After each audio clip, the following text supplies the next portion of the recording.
Esteemed Governor, esteemed Director, esteemed Chief Counselor, dear students and esteemed members of press. I would like to welcome you all to this symposium with the title of From the Ottoman-Russian War to the National Struggle, Eastern Anatolia Occupation, Atrocities and Liberation. Here is our program. We will first have salutation and national anthem. We will have protocol remarks. Then we will have the symposium sessions, and we will conclude the program with the closing ceremony. Now I'll kindly invite you to stand in silence for the founder of our republic, veteran Mustafa Kemal Atatürk, and our martyrs passed on to the great beyond.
Thank you.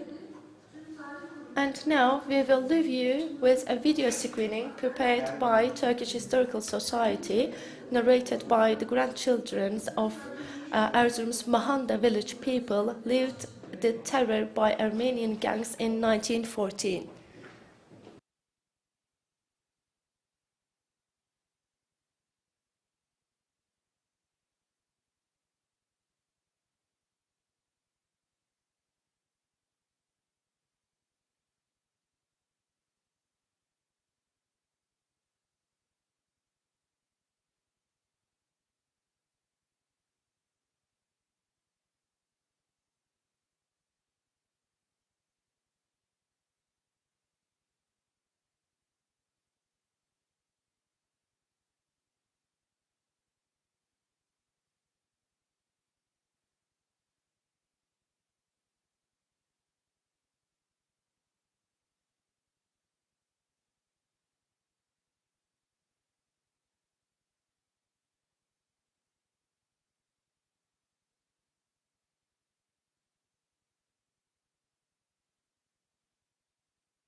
Burası Börekli Köy. Yani This is Börekli village, which is a part of Erzurum, and now it is a neighborhood.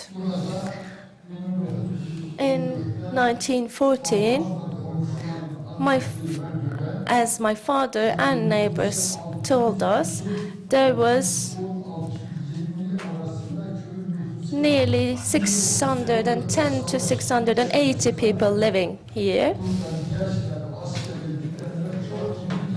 And actually, many of the youngsters have enlisted to army. My great uncle participated in the Dardanelles War, and they've fallen as martyrs.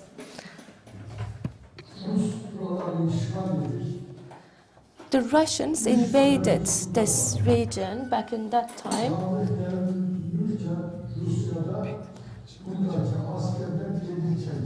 And during the Tsar's period, the Russian soldiers retrieved from the area. After Russian troops left this region, at the night of 11th of March 1914, Armenian gangs have arrived to this village. In the village, they've gathered all the women. This is the part they have gathered all women. And they've separated men. They moved men to the central part of this village. They just didn't let anyone to stay in the village. And even they shot every one of them. And indeed, they have first raped these women and then they killed them. In this village, when these people arrived, these Armenian gangs arrived, they first thought that there would be a threat of Armenian gangs and they wanted to keep their arms. However, they didn't have any.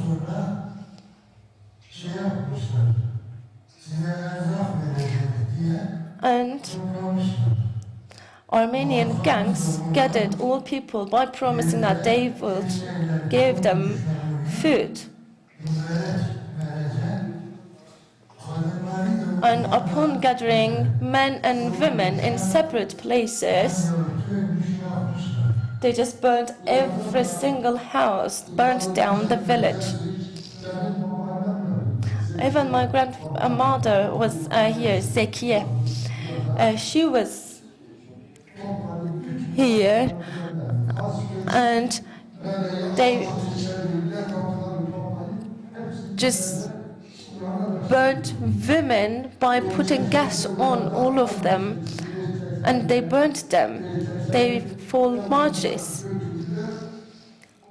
And the men gathered by these Armenian gangs were also burnt down with gas. They also have fallen martyrs. After burning down the village, they left the place.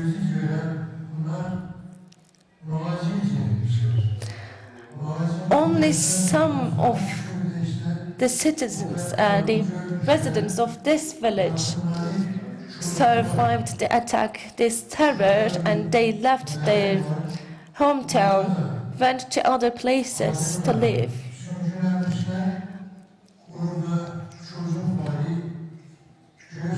They shot women, and even there are witnesses who saw that women bearing their children fall with their children by trying to protect them.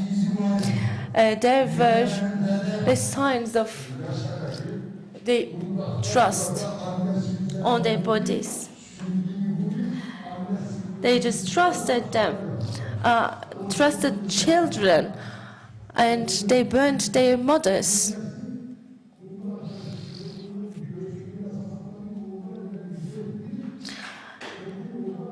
the buttons of their clothes somehow protected from that trust. However, afterwards they were burnt down. I personally witnessed that button, and it is still here. You may also see that it was like a protection in between trust and the body. The iron button saved the mother from being trusted.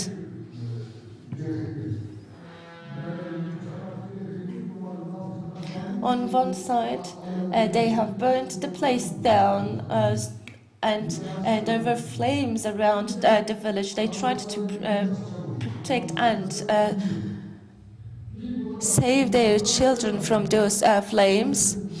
In this part, you may see the remains of people died with those flames, and in this side they survived from the flames, but they were killed and massacred. In the morning of 12th of March, Armenian gangs fled to Erzurum, and at that time there was Erzurum's liberation.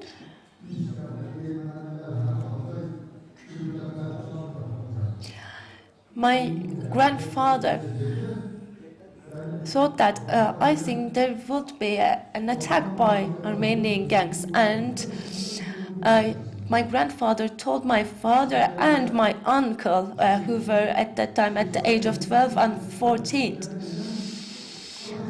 please go to that side of the village and fled from this village. Even though I cannot survive, then you would survive. They went to this fountain, and from there they fled. However, there were Armenian gangs waiting and taking their positions. Somehow they managed to flee. A week later, they turned back to their hometown, but what they saw was there was a massacre. All women, all children, and all men were killed, and their homes were burnt down. Some lucky ones fled from this village and survived. And my father told me that there were only 31 people survived from that terror night. So this means that over 500 people have fallen martyrs that night.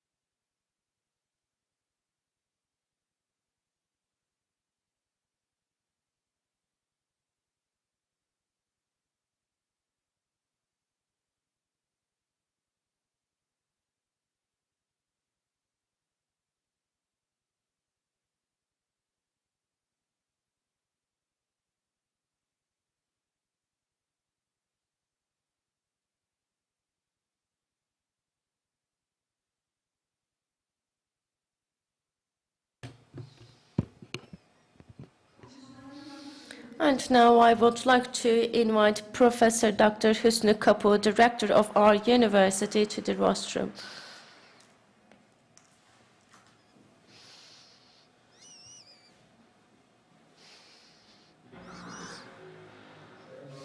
Esteemed Governor, esteemed Chair of Turkish Historical Society, esteemed representatives of Ministry of Foreign Affairs, esteemed representatives of our institution, dear academia, and dear students. I would like to welcome you all to the conference on From the Ottoman-Russian War to the National Struggle, Eastern Anatolia. And surely the 1993 war will be elaborated by our speakers throughout the day. And as one of the people here, I am one of those who experienced the atrocities back in that time. There are many relatives of mine, including my grandfather, who were killed. And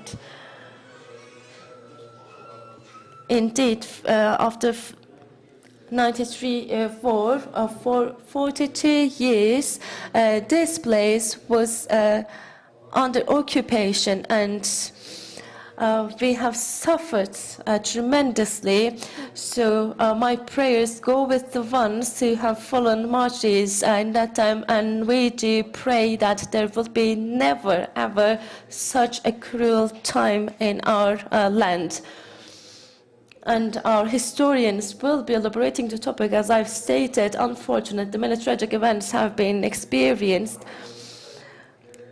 And we need to learn about the past. We need to learn from history to enlighten our future. So the contribution of our historians will be significant to have a knowledgeable perspective to the past and to the future. Thank you so much for being here.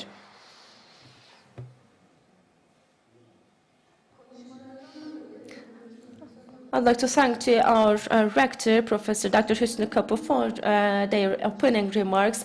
And now I would like to invite Professor Dr. Birol Çetin, the chair of Turkish Historical Society, for their opening remarks.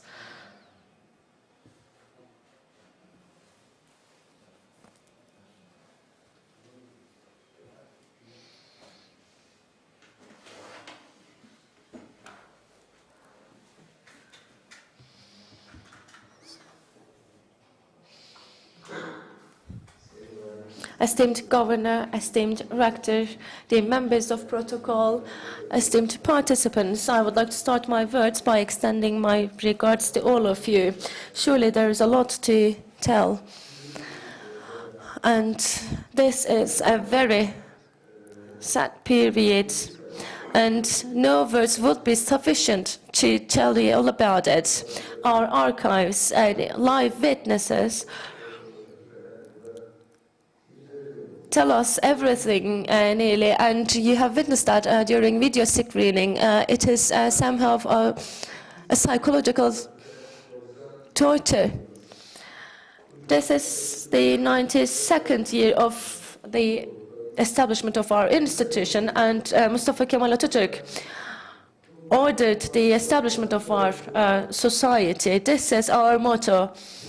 Our founder has the saying, we always seek for the truth, and when we're convinced that we find a truth, we need to speak about that. We can only tell the truth. So Turkish Historical Society always speaks the truth, and when we check the situation, others always have this propaganda, trying to create political agendas for themselves and trying to create a perception.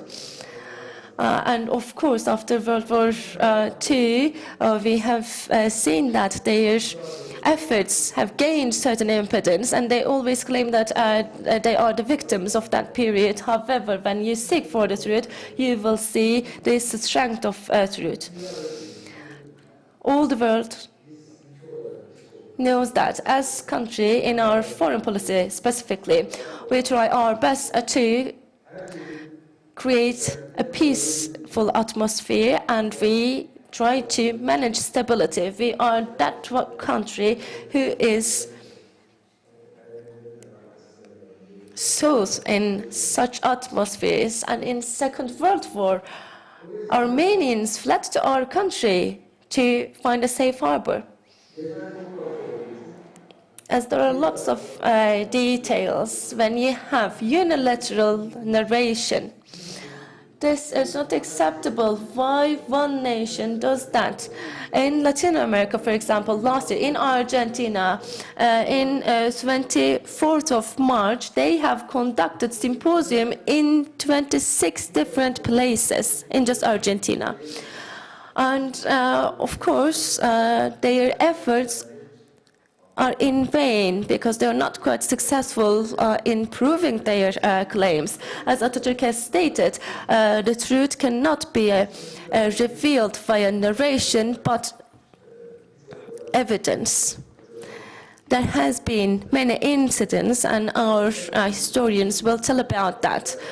For over 800 years, you lived together. There were no negativities, no incidents. However, at one time, abruptly, you started to see that. And it is, as their narration, we created that atrocity to our own citizens. Of course, this is not true. This is a false narration. And these lands have witnessed many tragedies. They always tell about their lost ones. Nearly 40,000 people have fallen martyrs after seeing many tortures.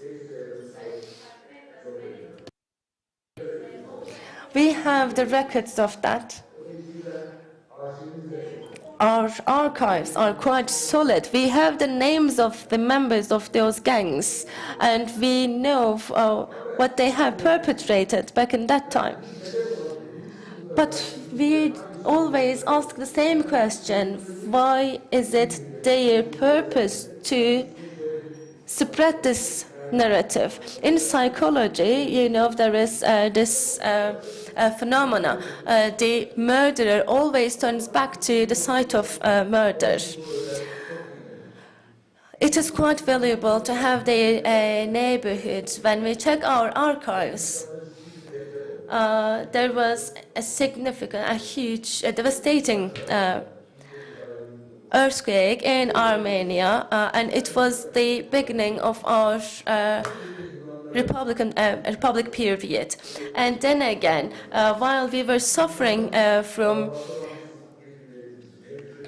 financial difficulties in our country in the beginning of that Republic period, there was another earthquake in Greece, but we ran to help.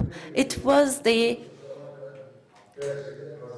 stand of our people and our country, and it should be that way. Why I am telling all those things to you? We need to transfer that knowledge and that information to our youngsters. History is not just the things that happened in the past. There is a flow. You do not see any eruptions there. There is nothing new, but you see the adapts of past, and it just helps you to reach today. We need to revive that history. We need to remember everything. And now there is this perception. You need to just raise your voice and tell, oh, we are right, we are right. And you need to just prove your claim. You need to show that, okay, this is our deed and we are living here. We are the residents of this place. No, this is not the perception that we need to pursue, but we need to tell our youngsters the truth. And I don't want to take much of your time. Our historians will elaborate the topic, will deliver you this invaluable information. I know they have some newly revealed facts for you. And by concluding my words, I would like to pay my respects to Kazım Karabekir and all martyrs who have fallen in this region while trying to protect the land. Thank you so much, esteemed Chair of the Turkish Historical Society. And dear guests, we will have a 15-minute break before proceeding with the sessions of our symposium. Thank you.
Değerli konuklar, sempozyum Esteemed participants, the first session of our symposium is beginning. I'm going to kindly invite Professor Dr. Abdurrahman Bozkurt to start the first session.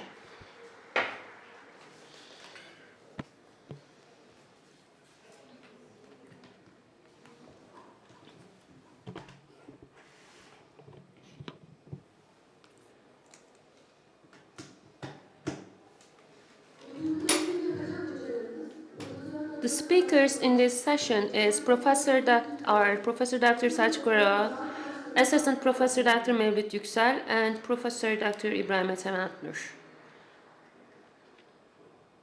You are kindly invited to the floor.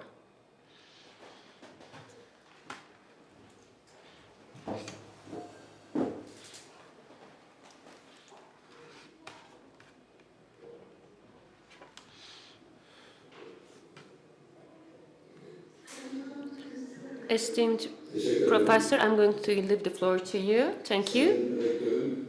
Dear Chancellor, dear Head of Turkish Historical Society, dear professors, esteemed participants, it's very good to see such an audience, such a big audience here. Now, the first session chair was actually Professor Dr. Nurhan Aydın, but because of some health reasons, she cannot attend. So I'm going to chair the session. And İbrahim Ethem Atnur couldn't attend because of his wife's he couldn't come, so Nurhat Professor will be with us. So without further ado, I would like to give the floor to Professor Dr. Selçuk Oral to talk about Armenian atrocities in Kars.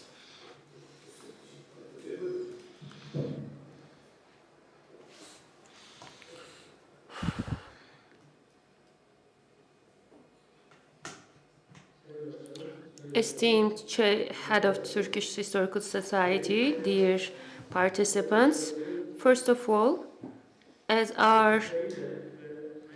we would like to say that first the presence of the Head of Turkish Historical Society and the presence of the Rector of Kafkas University is important for such an important event. And our professors already mentioned that one of the historical memory of our history is Armenian atrocities.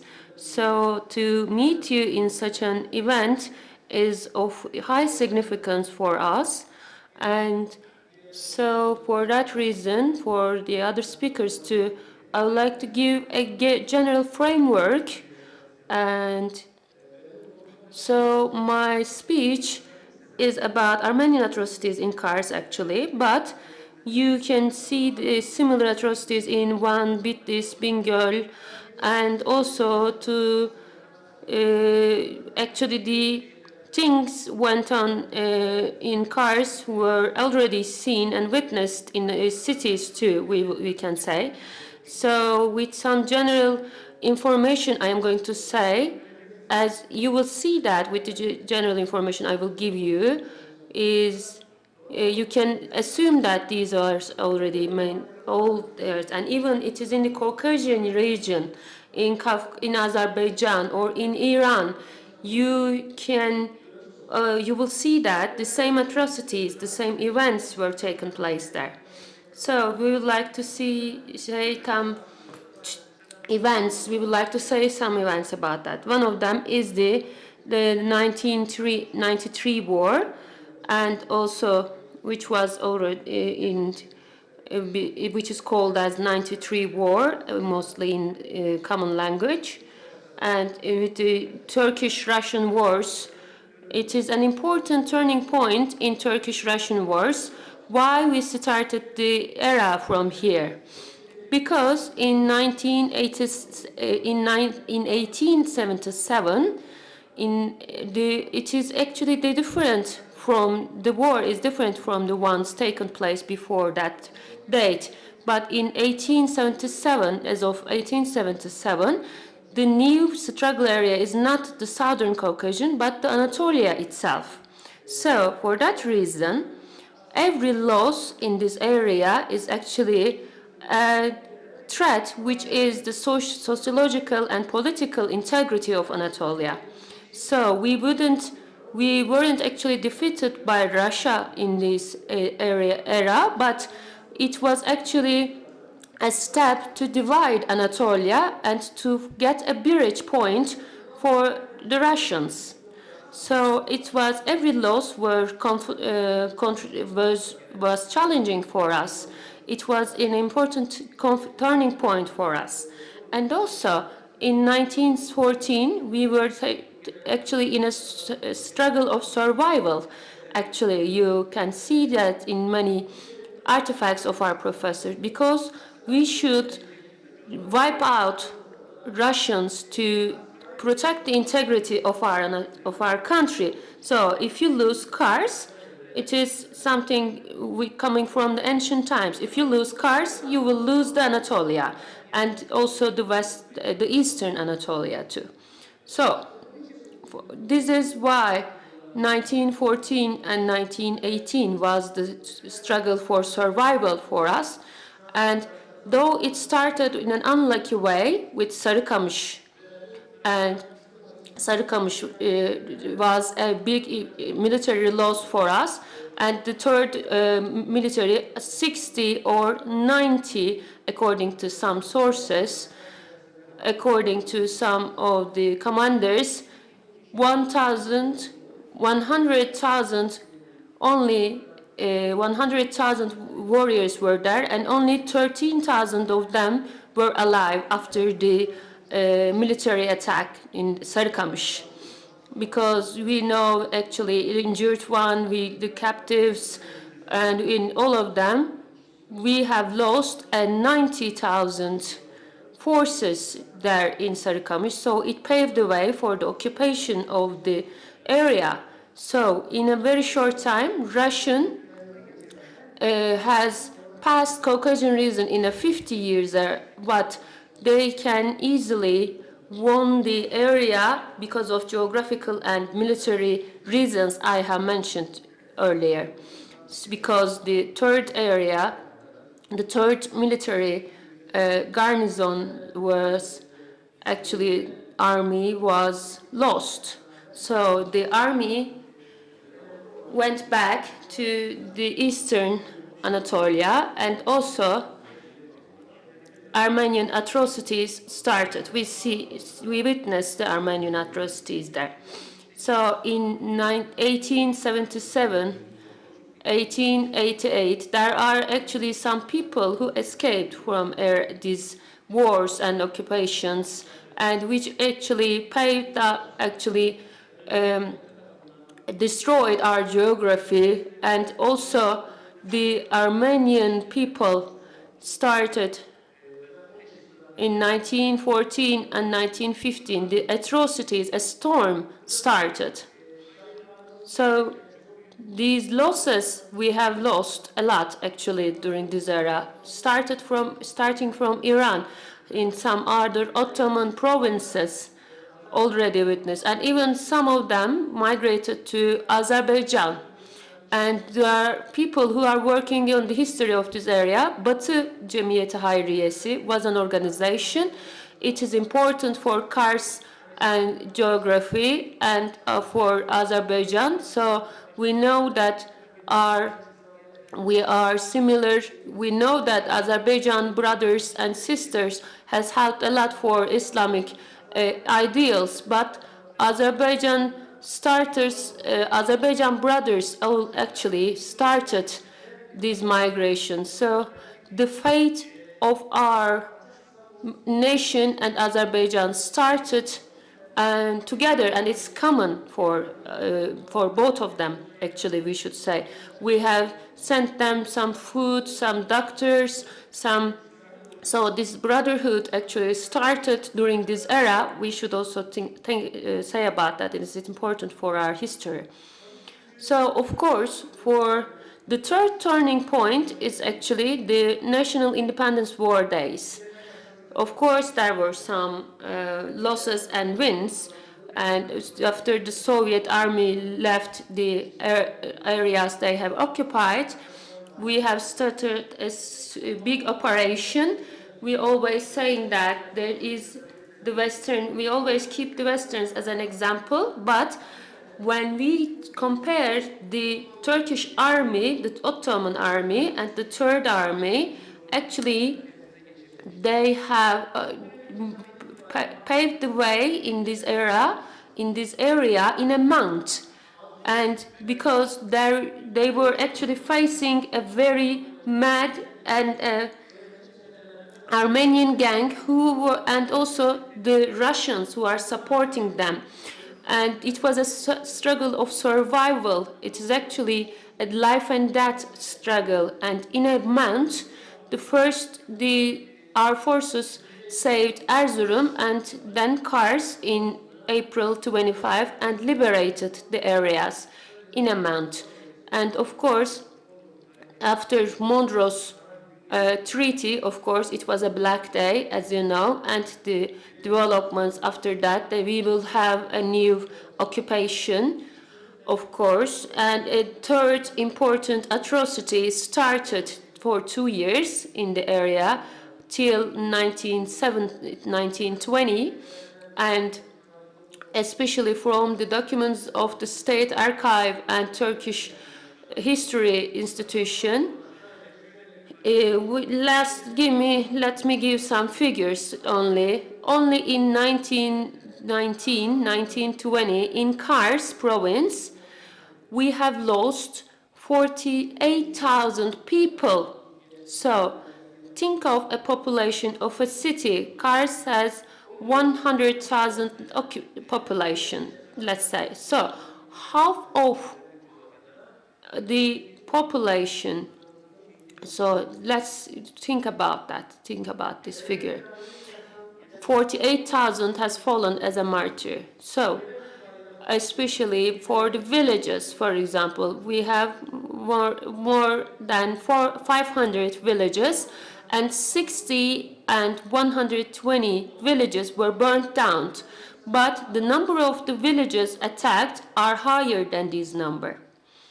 And in these attacks, especially, we would like to underline that the attacks there, actually for 1919, is actually a clear genocide, because there were people without no arms, with no protection or no fire weapons, or they even burned down this with a military force. No one was having any opportunity to defend themselves.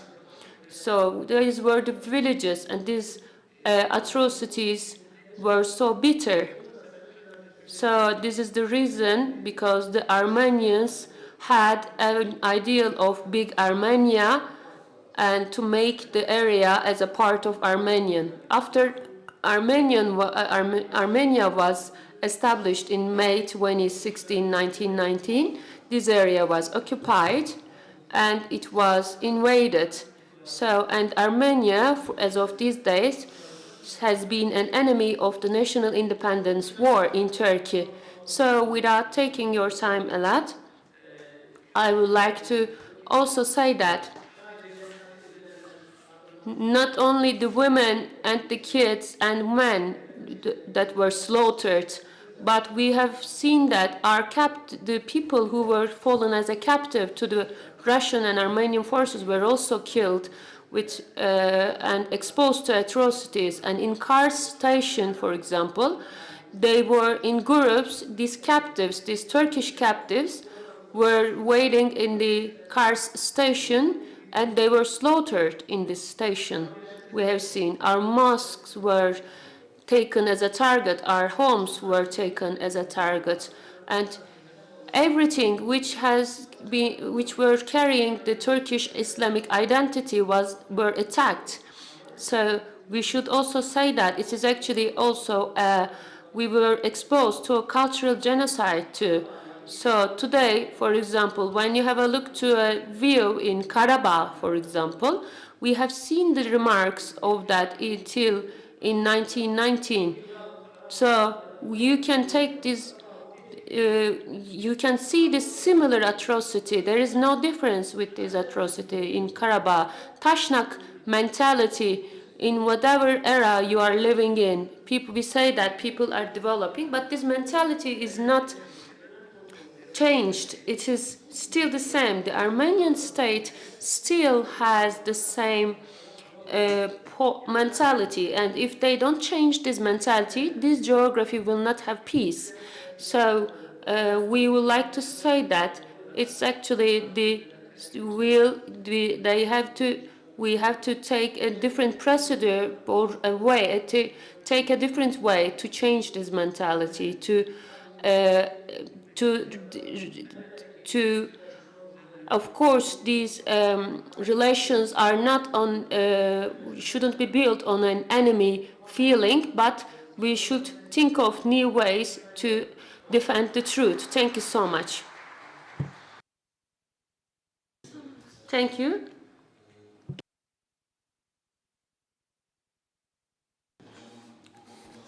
Yes, we would like to thank Professor Dr. Selçuk Ural, and should like to say that, of course, you are talking about a huge atrocity here. So now our second professor, Dr. Mevlüt Yüksel, is going to talk about Armenian incidents and military political developments in Eastern Anatolia from the Treaty of Berlin to the Treaty of Cimri. Teşekkür ediyorum hocam. Thank you so much. Esteemed Deputy Governor, esteemed Rector, esteemed Chair of Institution, esteemed Consulate, the representatives of Ministry of Foreign Affairs, distinguished guests, welcome everyone. It is such a pleasure to be in a beautiful scenery where Kazım Karabekir and Mustafa Kemal Atatürk have put all their efforts for the welfare of the region. I would like to focus on the post-Berlin Treaty period, and from there on I will try to elaborate the topic one by one. As it has been stated,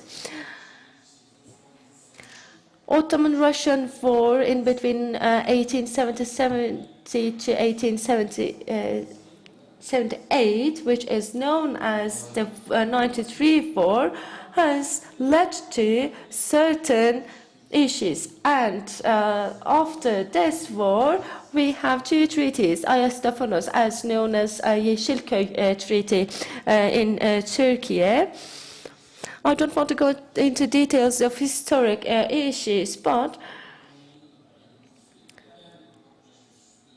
Germany and Britain have been involved as parties to that treaty.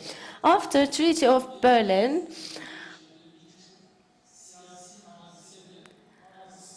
certain incidents have occurred in the politics of Ottoman Empire.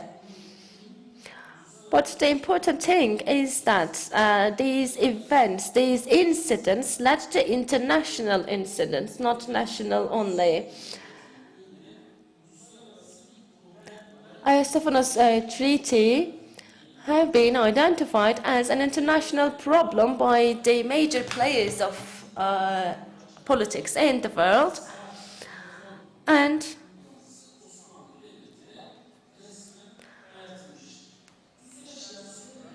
indeed, Ottoman Empire have been forced into certain reforms by these forces.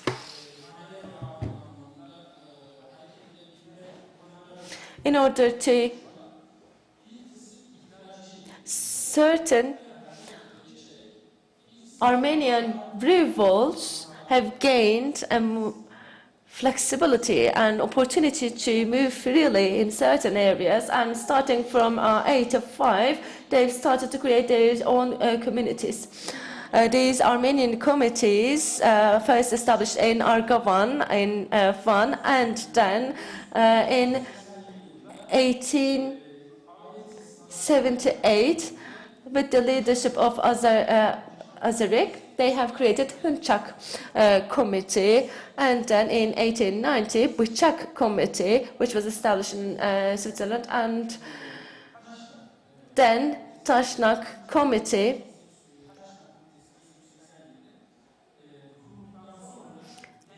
Have been established. Revolutionary Hunchak was the name of the previous committee, by the way. Of course, we do see there are political agendas of these committees at first, but then it has been observed that these political committees turn into armed forces, armed units, actually. In the last period of Ottoman Empire, these committees in the east part of the empire, they started certain revolutionary activities. In 1895, simultaneously, they started to cause incidents in eastern provinces of Ottoman Empire, Van, Diyarbakir, and Elazığ. And actually, these actions, these Armenian revolts caused many casualties, and they have killed significant number of people. And these actions have taken at the very same time. They were quite organized. In 1895, in Sason, there was a revolt action, and indeed, Bitlis have witnessed two significant Armenian revolt actions. They've targeted craftsmen and tradespeople. They first forced these people to stop their activities on their shops, and they took their positions at the rooftops of the houses. And after the first rigor,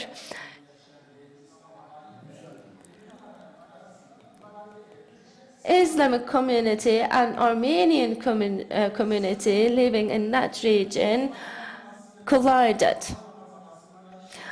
They had attacks on Friday prayers, for example, or during the prayer times of a Muslim community. They've organized certain attacks.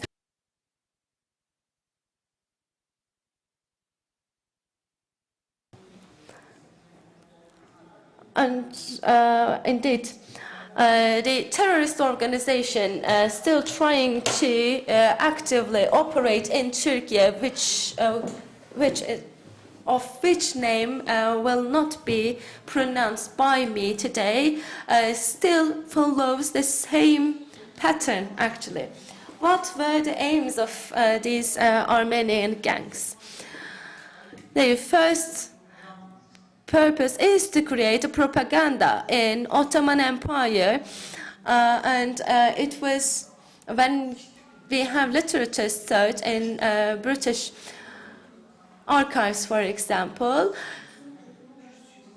there was this propaganda showing that, claiming that Ottoman Empire tried to eliminate Armenian people, and they just claim that there is an oppression over them. And by doing that, they try to just mask their terrorist activities and violent actions. In many parts of Anatolia, we have seen Armenian revolts, and in 1890 in Istanbul, in Kayseri, in 1893 in Malazgirt, in 1894 in Kahramanmaraş, and following that we do see revolts in Erzincan and in Tercan. Again in Bitlis, Sason in 1894, and after Bitlis revolts, we do see in Kahramanmaraş there was a second one, and in Babali, Istanbul, there was another big revolt. They turned back to Bitlis afterwards. There was a significant revolt. And these revolts all take place in the year 1894. In 1895, they have followed their actions in Maraş, in Bitlis, in Urfa. Those are all simultaneous attacks. Then again, in 2nd of November 1895, in Siverek, in Malatya. In 7th of November, the same year, in Elazığ, they have organized another action. In Arapgir, in 1895, 15th of November, in Merzifon, in Sivas, in Antep, then again, and in Maraş, in Muş, and in Kayseri and Yozgat, their actions have continued. In Zeytun, they have concluded their actions in 1895. However, they've continued in 1896 in Sason, which is also recorded as second major Sason revolt. These were the actions recorded.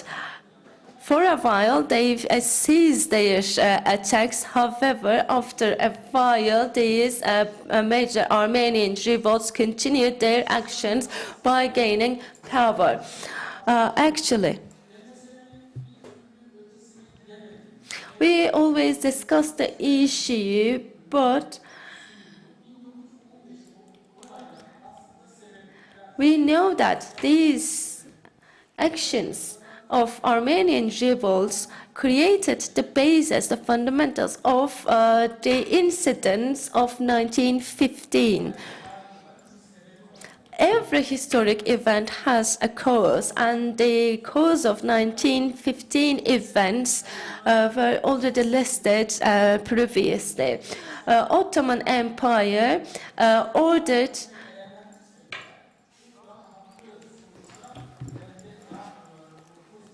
the people of this region to change their residences, and it was interpreted in a different way.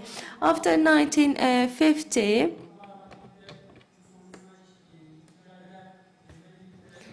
there are certain Armenian units which were part of Russian military. Actually, they assisted Russian military. However, these Armenians didn't retrieve from the region together with Russian military, but they stayed at the mountains, and then they attacked the cities, the villages, and their actions especially took place in Istanbul and in eastern Anatolia and central Anatolia.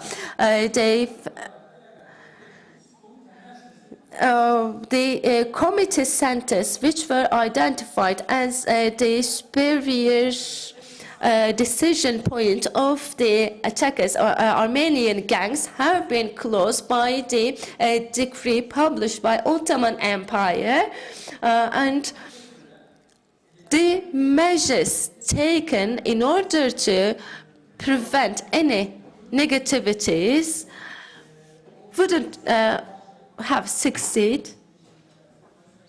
And in that particular year, in the middle of May, nearly 10,000 Muslim people were massacred, and they have fallen martyrs because of Armenian gangs in one province. Starting from 30th of May 1915, they've order of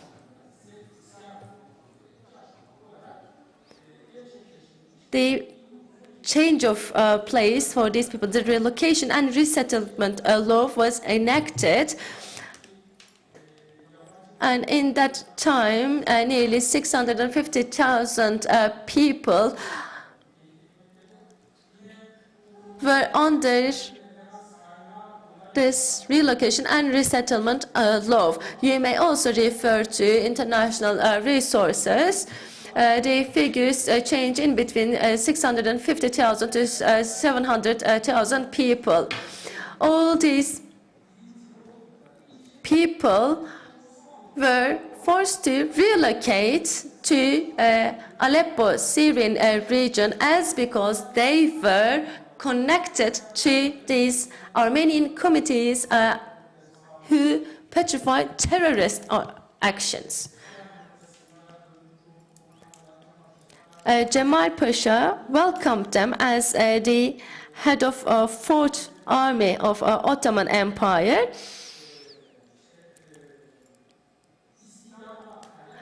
They've assisted for their relocation, resettlements, and even for their employment. And we know that some of the Armenian population resettled in Aleppo turned back to Anatolia in 1918. This relocation word is quite frequently used in British archives. It has been stated as deportation.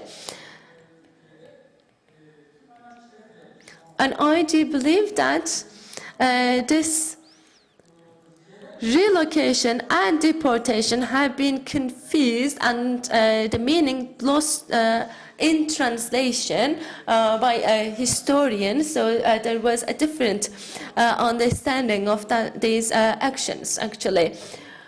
When I check Turkish historians' narrative, I also see this misinterpretation of the word. I didn't see the use of deportation word in original Ottoman archives records. It has been either stated as 1915 incidents or relocation and resettlement. There was another statement in Ottoman archives. However, it was also not exactly interpreted to other languages, so there was this misunderstanding with Mondros Treaty, and with that period, we again witness Armenian incidents taking place in Anatolia, starting from the east of Erzurum, including Kars, and some other provinces. They've started these attacks on the villages, and they've raided these villages first. After signing the treaty in Erzurum, Erzurum and Kars has this main passage in between two cities, and they have massacred significant number of people in the first 5 to 10 kilometers of this road from the side of Erzurum and from the side of Kars. They've claimed that, okay, you have deported us in the past, so this is our revenge from you. But of course, this wasn't the case. It wasn't a deportation, and we have witnessed such massacres in the past before their relocation. During Paris Peace Conference, the parties have come together, and Armenian claims have been raised as they wanted to have an independent state in that particular region. And it has been stated that if the democratic structure is not in favor of them, then there will be no other state to be established. I mean, the Western countries stated this, together with the massacres caused by Armenian gangs. There was a responsibility to pay attention. So, at last, Armenian gangs' efforts have failed. As our historians have stated already, there are archives that you may reach and you may see the records. I would like to create a link in between these massacres of the past and today. The history does not cease, it continues. These massacre-responsible Armenian gangs have continued their massacres in 1992, and then again, Asala terrorist organization targeted Turkish diplomats, and our representatives of foreign ministry knows that in Tavus we have witnessed another example of Armenian gangs massacre intentions. So we may all evaluate these events of history within the context of that. We have earned a historical knowledge from our professors, and we know that there are these villages who were burnt down and massacred. There are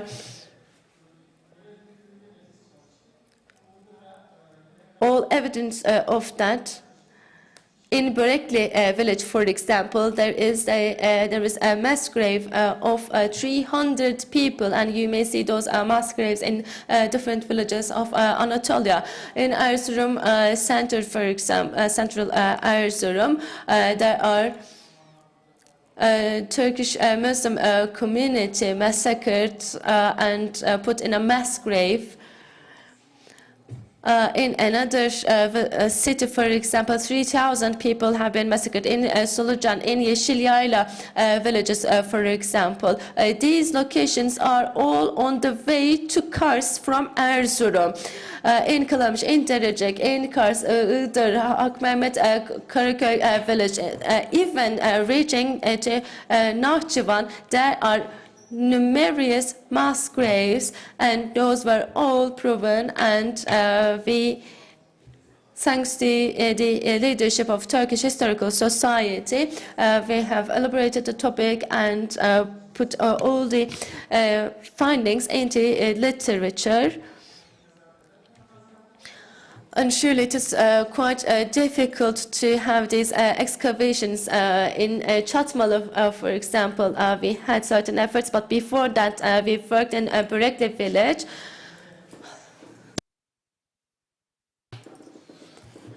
In Berekli village, we have found out the remnants of nearly 100 bodies. We see certain remnants from Ottoman times, so it is quite easy to interpret. And together with these efforts and studies, we have contributed to the literature by these studies, and indeed I got continuous warning in regard to time schedule, so I will have your answers if you have any questions afterwards. Thank you so much. We will have a Q&A session, And indeed, they have established those committees with a disguise of revolutionary identification. And indeed, these tradespeople, the craftsmen, have suffered a lot. They are forced to quit their activities. And if we take all these into consideration, you may interpret the attitude of the rest of people and the situation of them. Of course, this resettlement and relocation law have been described by our professor. The mentality behind that law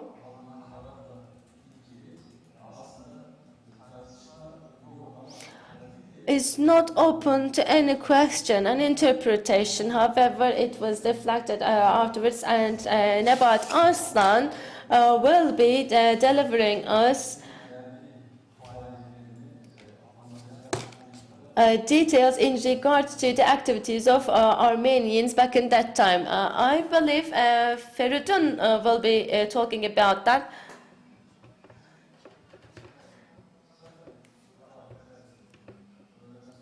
Yes, in the afternoon session, we will hear. The floor is yours. Thank you so much. I would like to salute you all with my warmest regards. I am very happy to be with you, to be a participant of this symposium, and also because of this event organized in this university.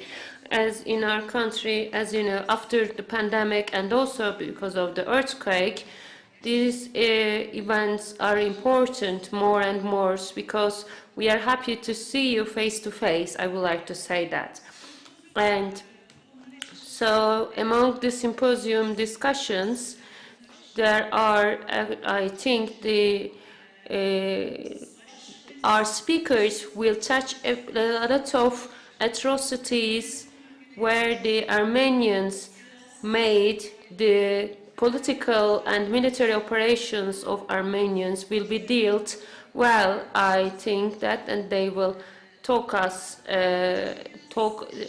lot about this issue throughout the symposium. And in terms of both Ottoman era, both for the Russian Tsars, and it has an important results because of the 98th war, because we were living all together for thousands of years, Armenians, Kurdish people, other minorities. So for all the process throughout this era, actually all the political developments where the terrorist groups meet together under the disguise of separatist groups, atrocities, wars, conflicts, all the pandemic, the war started, the plagues, the war started, and also the migration. It is valid for all folks living in the area. So the camps, the captives, sending the captives to all this, it is actually an thing which should be dealt with all its sociological dimensions too.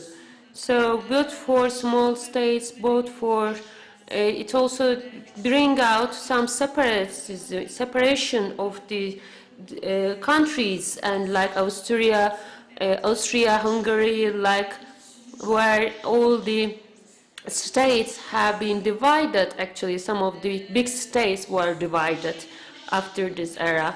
So was it successful?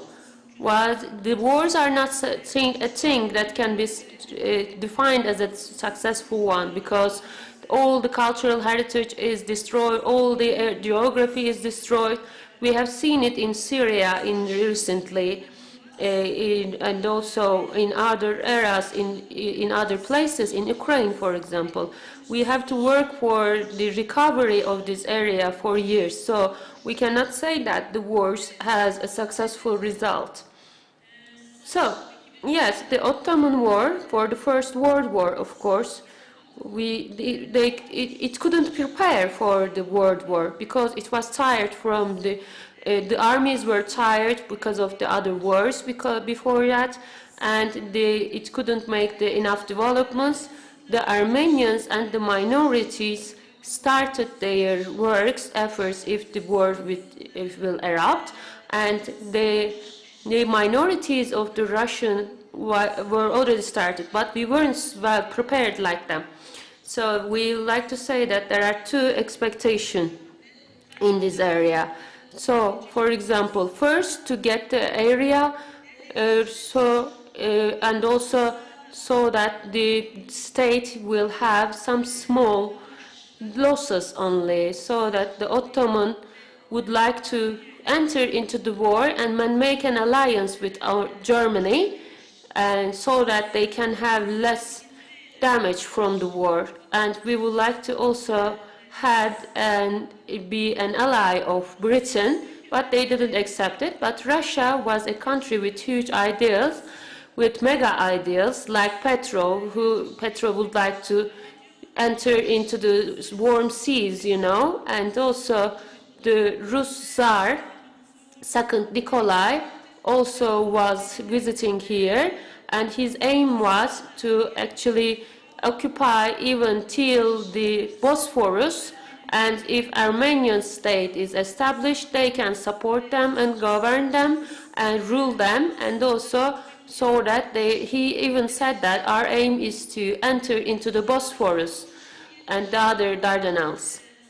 So Russia had the chance, had thought that I have the chance now to realize my mega ideal. So this policy was their aim. So in 1907 and 1913, they have spent 4 billion ruble for armies and weapons, and so for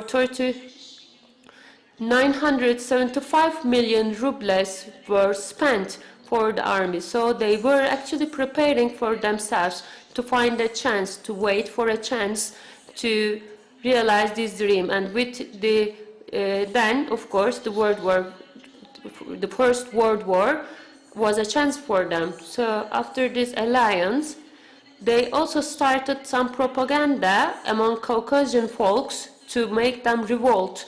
And because Russia had a plan like that, but this plan didn't work. And then the strategy was actually to dispatch the Muslim societies there, to make them migrate and use Armenians in terms of military purposes, and so that to make the backfronts of Ottoman era. So that is this deportation started. That is how the road to the deportation started. The trust of Ottoman, and also the same revolts and atrocities started by the Armenians, and that's why we were actually forced to get this decision for the deportation. So the aim was actually to make the Turkish army or the Turkish state was a measure, actually, seeing them as a measure, and the Russian would like to see the warm seas and they would like to enter. The Russian also used Kurdish people in Caucasian area, and also especially in Iranian border, in Anatolia and Azerbaijan, Georgia border, and during this period, they also tried to use this policy on these borders and also on Armenians and on Kurdish people. And the Armenian guns has started some revolts in Bitlis, Van, Erzincan, and Erzurum, and these areas were announced as unsecured areas, and Russia started to actually make the Ottoman state face-to-face with two different fires. So its aims was actually to get the Armenians had a mega ideal to create the big Armenia with the help of Russia. So when the Ottomans started the First World War, the Armenians cooperated with the Armenians first they tried to make the work of the Ottoman armies in the front hard, and then they started atrocities. And in 1914, in August, September, and November, before the war started to be, there are some atrocities Armenian made. After 1993 war, as you know, Russia ambassador, Russian ambassador said that we would like to open in Russia, in Erzurum and Kars. Russia ambassador opened an ambassadorship in Russia and in Kars and Erzurum, and they tried to get info from here. And after the border is cut in 93 war, the borders were defined. And so let's have a look at the population there. After 93 war, when the population in eastern Anatolia in 1914, according to the statistics in this area, there were 3 million, around 3 million Muslim people, 240,000 Greek, 600 Armenian, and 200,000 people. So 5 million people were living there in this area. So 2.5 million of Muslim population were Turkish, 1 million was Kurdish, and 200,000 was Black Sea Turks. And the others were Nasturis, Kaldanis, Yazidis, from Christian minorities, and also according to Caucasian, the Caucasian has 11 million population, and 4 million of them were Muslim, 3 million around 3 million of them were Turkish, and 1 million was Georgian, 1 million was Armenian, and 390,000 were Greek. And also, so Turkish population was very high, we should see. So during in Turkish-Armenian border, let's have a look about Armenian works in the Armenian operations in the borders of Turkish and Armenia. So they were the partners of Russia, and most of them had the identity of Ottoman. They make the intelligence works, and they have taken soldiers for them, both from Russia and Armenia, and they have distributed weapons to the Armenian people, and they also they also started to repair the railways throughout the era, and so they started to get an extraordinary measures. The Ottoman and Russia, of course. Russia first closed the border gates, and they have taken their they have returned from Artvin to Nahchivan and Iran border. All of their border gates were closed from Nahchivan to Iranian border, and they have destroyed the post offices and returned to the homeland. And then during Kazman, near Kazman, the customs gates were also closed. Exports were banned before the war. In August and September, they have started to build some new front lines.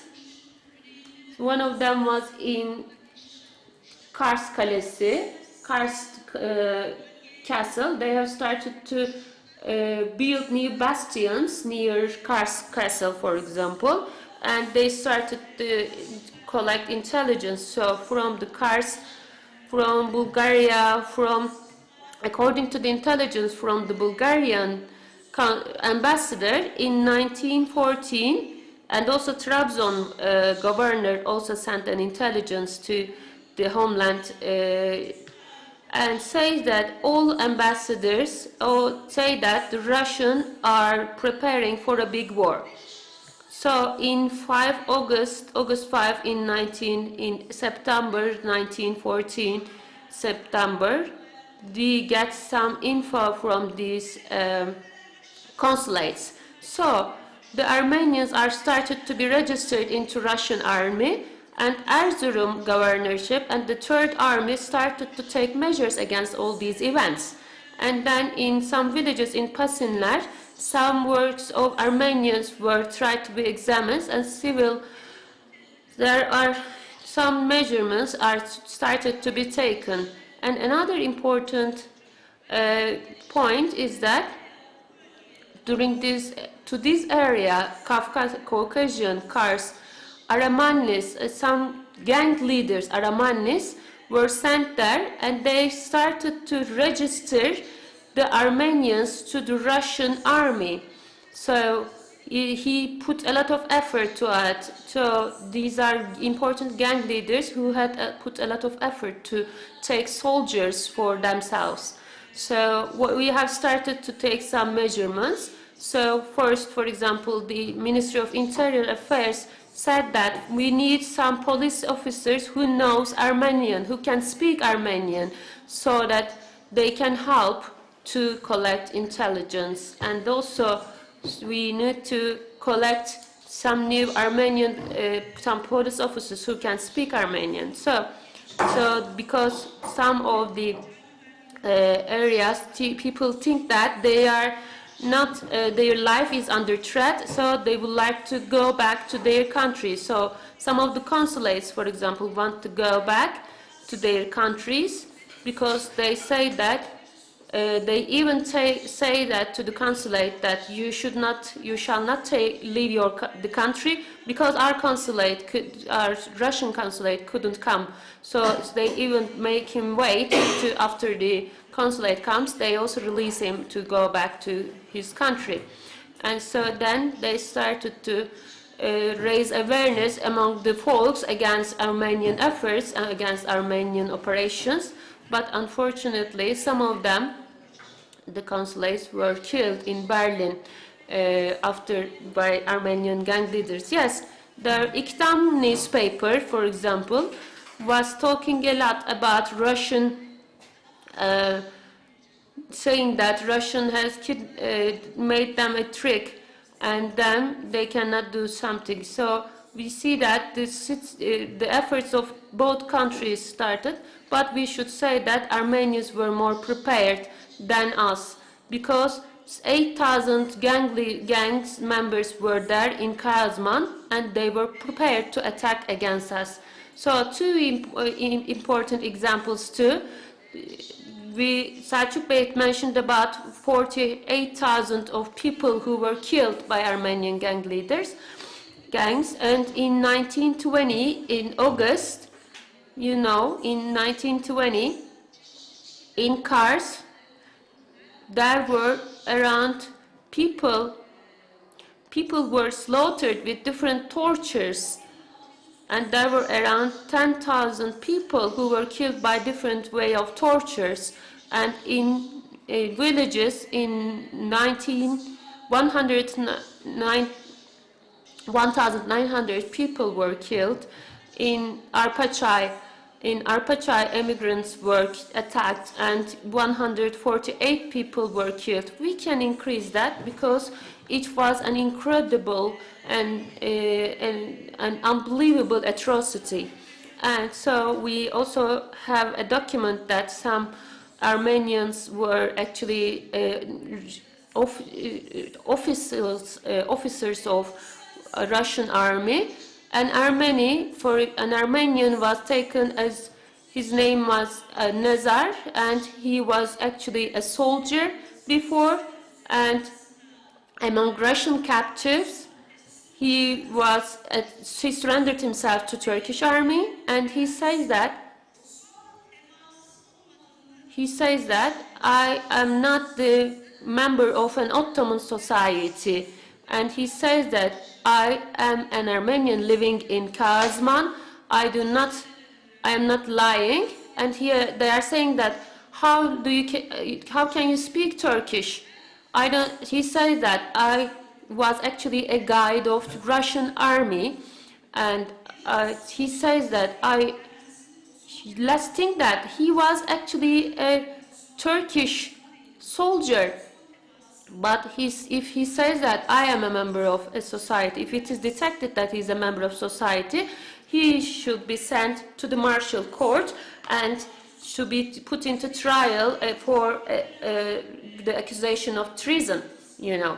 So there are lots of documents that Armenians in the Caucasian area, in Baku, in Tebriz, in Iğdır, in Sarıkamış, in all counties of Kars, Gümüşhane, Erzurum, Bayburt, they have committed a lot of atrocities and they didn't avoid these tortures. I think that all these tortures and atrocities should be known well, and we should know our history well, and when we are accused of something, we should research them more and more and say that we should defend ourselves. Thank you so much.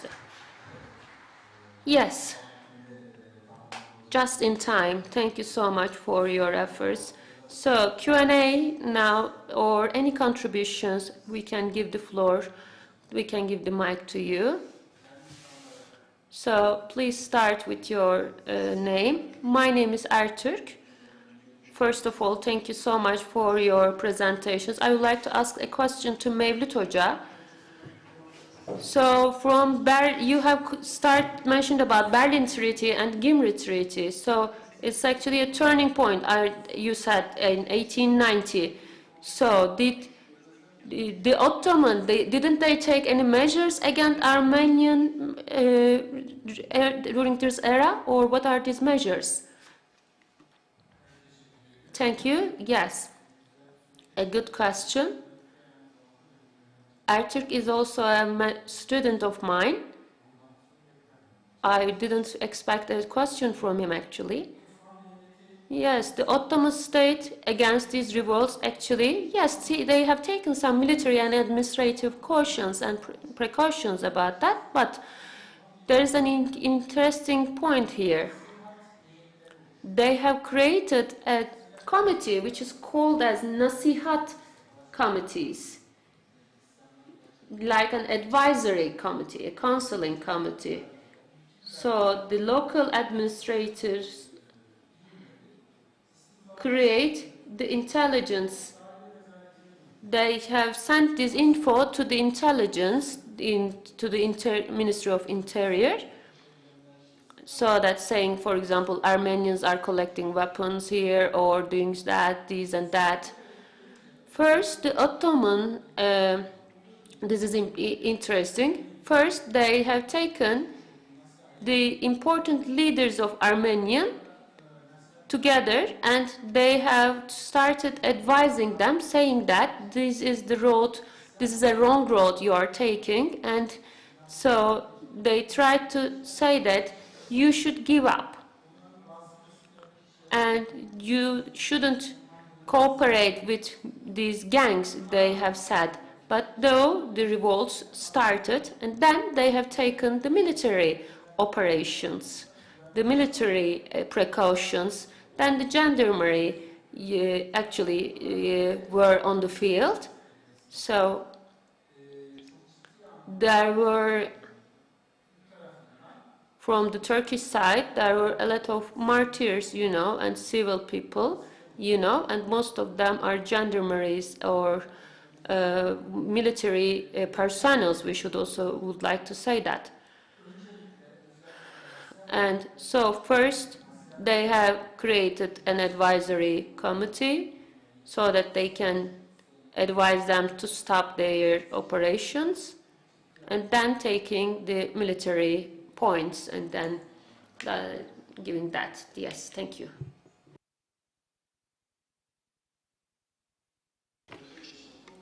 Assistant Professor Dr. Yasharkov, thank you so much, first of all.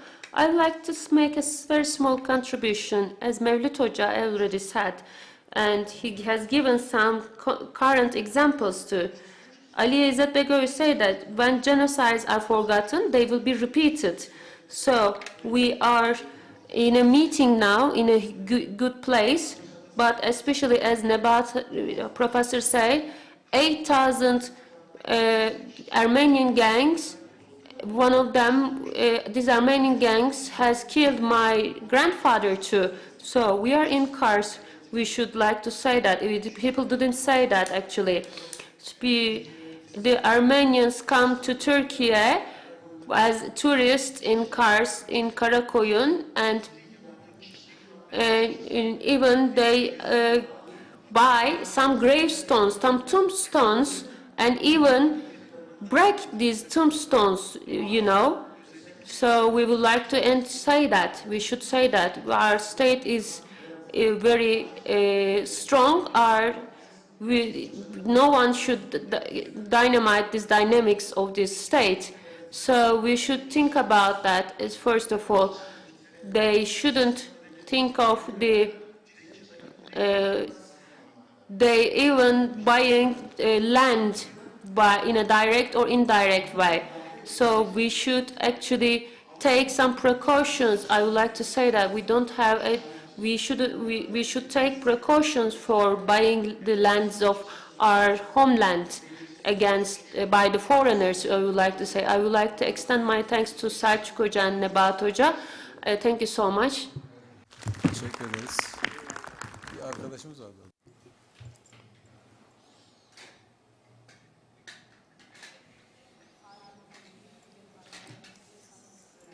I am master's student at Department of History. As you have stated, there are certain words used in Turkish historic literature as deportation and relocation. When I see our famous historians, they also use the words in a wrong connotation. What is the reason of that mistake in our use of words? Starting from İlber Ortaylı, a famous and well-known Turkish historian, he is quite knowledgeable about the events, and indeed I believe he used these words because these words could be perceived easily by people. And he is a professor of mine. He is an invaluable professor. Maybe they try to use these words to make it easy for people to understand, though it has a different connotation. In Erzurum, there was a series of meetings, and it was an effort to inform our teachers working under the body of Ministry of National Education. Right now, Ministry of National Education started their efforts to eliminate these wrongly used words from our curricula.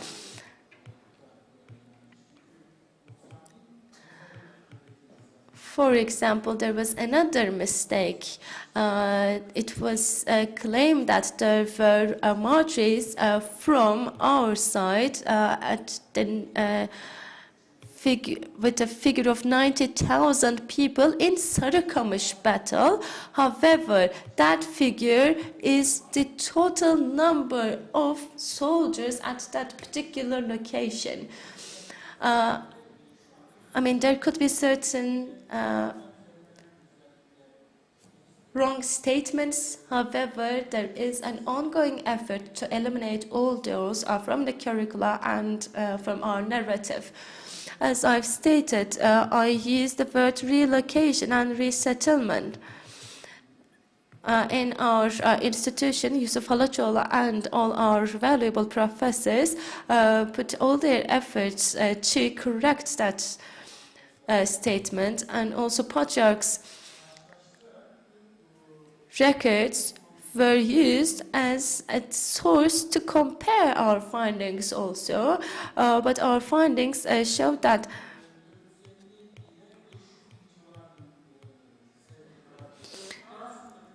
450 to 500 people were forced to relocate in the very beginning. However, there was a need at that time.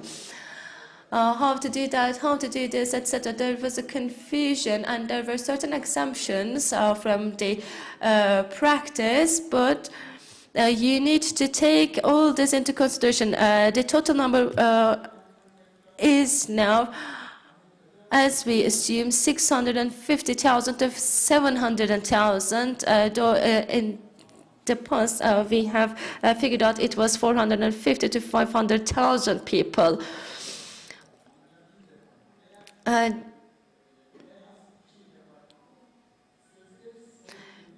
At least 2 departments in the US, I believe only one state haven't recognized it yet, and they do claim that there is a so-called genocide against Armenian people. When we check US records, it is claimed that nearly 2 million people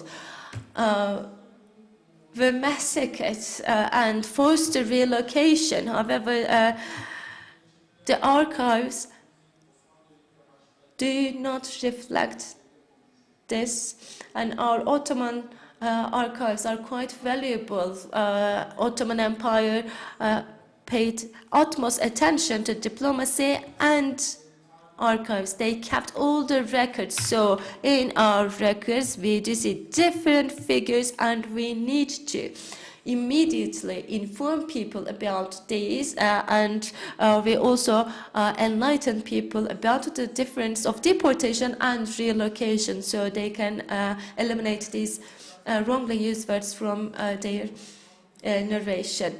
As you know, Ottoman Empire have this multinational structure in line with certain political agendas. They try to just put a stain in the values of Ottoman Empire, but our chair at the institution and all my colleagues do their best to reveal the truth. I believe there is a contribution by Professor Ramazan. Okay, we have a question first, and Ramazan will comment afterwards. My name is Fatih, the commander of 3rd Army. Sent a letter to MP of Istanbul. It states that there is now we are getting closer to an inevitable end, and we need to be prepared.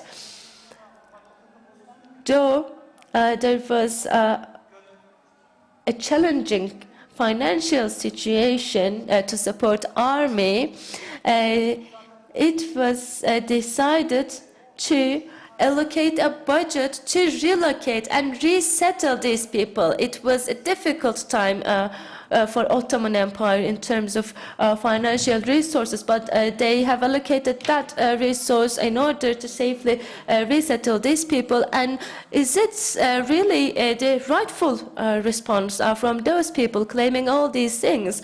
This is a good question. Yes, at that time, Ottoman Empire was in war in different fronts. And Ottoman Empire didn't just spend money to resettlement and relocation, but also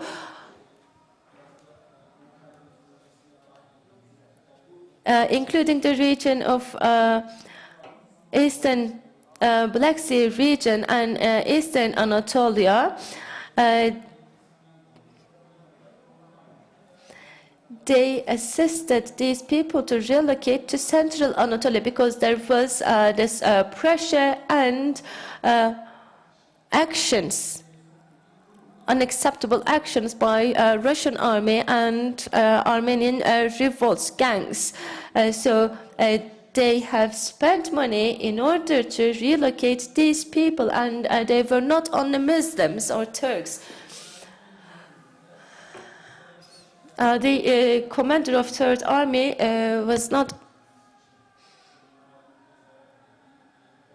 just trying to protect the people. There was a concern, there was a certain fear, of course, felt by these commanders. Even they were expecting certain aid and assistance from central government. However, the central government didn't hesitate to spend money to relocate these people to keep them safe, even in those challenging times. There was these claims of Red Sultan, and there were certain propaganda trying to trigger people's feelings in the region. And in international politics perspective, they have done certain things, and Ottoman Empire, as I've stated repeatedly, allocated a budget for the relocation of people living in this region in a safe manner. And Third Army was also responsible for the relocation of these people in a safe manner. They've assisted everyone. Before lunchtime, I would like to make a small contribution.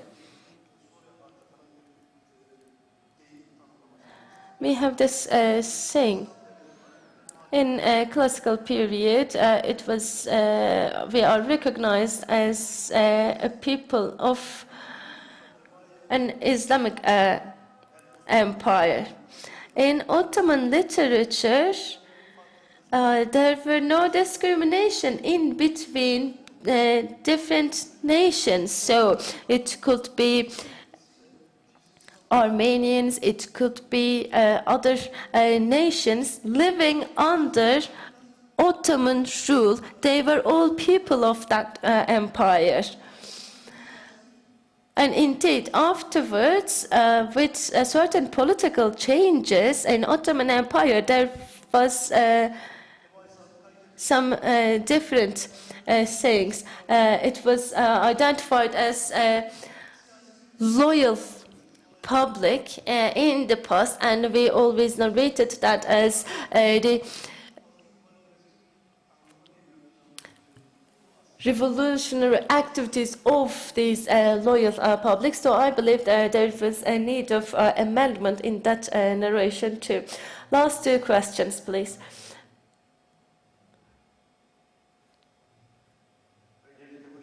Firstly, I would like to welcome you all. My name is Burhan. I am a teacher of social sciences. Is there a population count after relocation and resettlement law? If there is any, could you please share it? No, we don't have a population count right after that, but we have certain registries. And of course, it doesn't just reflect population records, but also relocated and resettled Armenians' properties were also registered to that.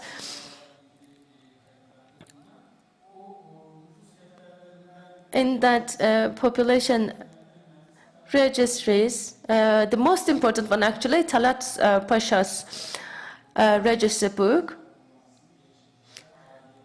And he is the Minister of Internal Affairs of the time. Murat Bardakçı published these records before the publication of this recording. There were, of course, certain academic efforts reflecting the situation back in the time. And I mean, it was not possible to have population count in that time of war. No, I am referring to Armenian population. Relocated and resettled Armenians were already registered to that book.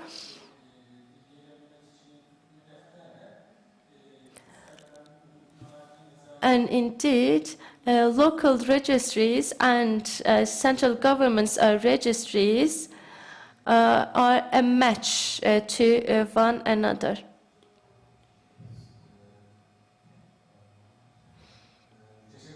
Thank you so much. If you have any question, you may use the opportunity to refer those to our speakers during lunch break. And now I would like to invite Professor Dr. Bilal Çetin for the closing remarks of the first session.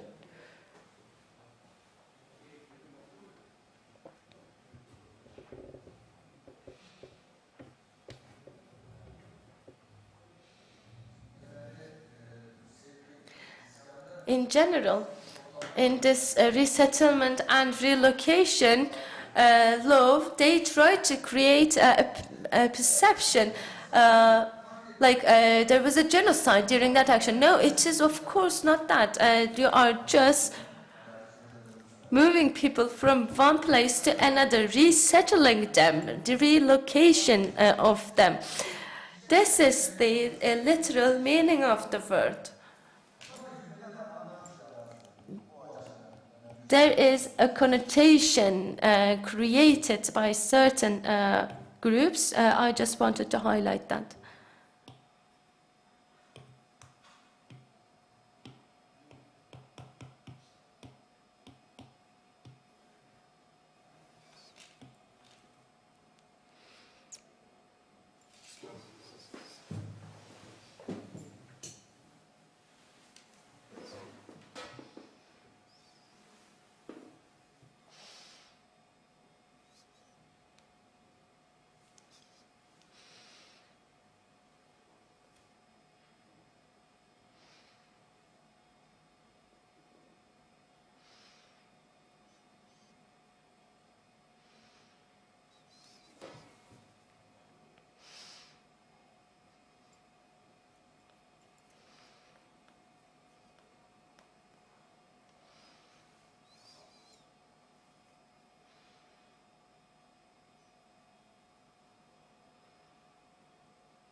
Esteemed participants, hereby we conclude this session. The afternoon session will start at 2 p.m. Thank you.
özellikle arada verilecek şeyi konuş.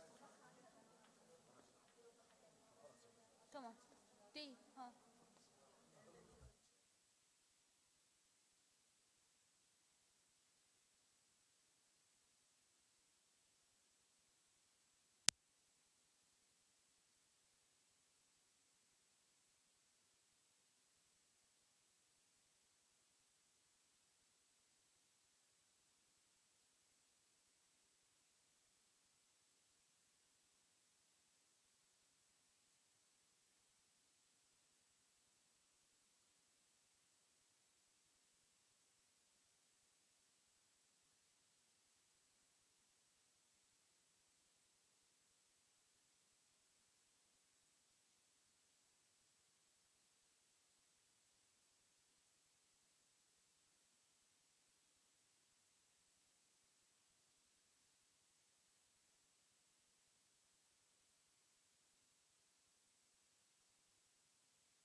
Değerli konuklar, sempozyumumuzun başlatıyor. Dear speakers, we are starting the second session of our symposium. Now, we are going to kindly invite the chair of this session, Professor Dr. Cengiz Atlı, to start the session.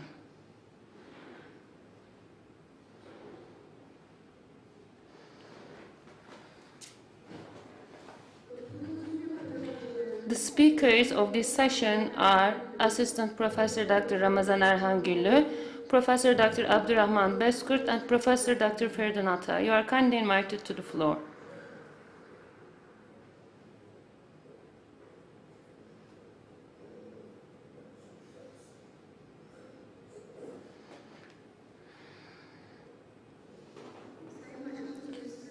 Dear Chair, the floor is yours. Thank you. First of all, I would like to extend my thanks to the organizers of this event and the host, Kafkas University. Esteemed participants, I would like to salute you all with my warmest regards.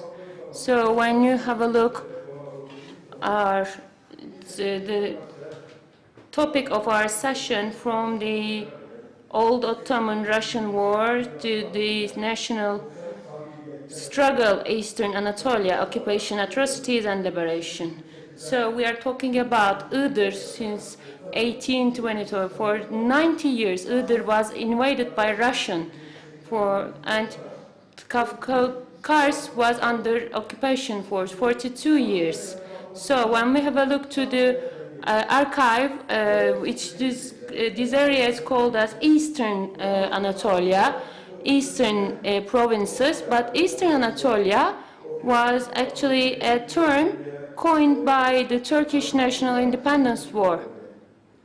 So during this period, first our dear speakers are going to talk about their information on the topic. So I'm going to kindly invite Assistant Professor Dr. Ramazan Erhan Güllü from Istanbul University.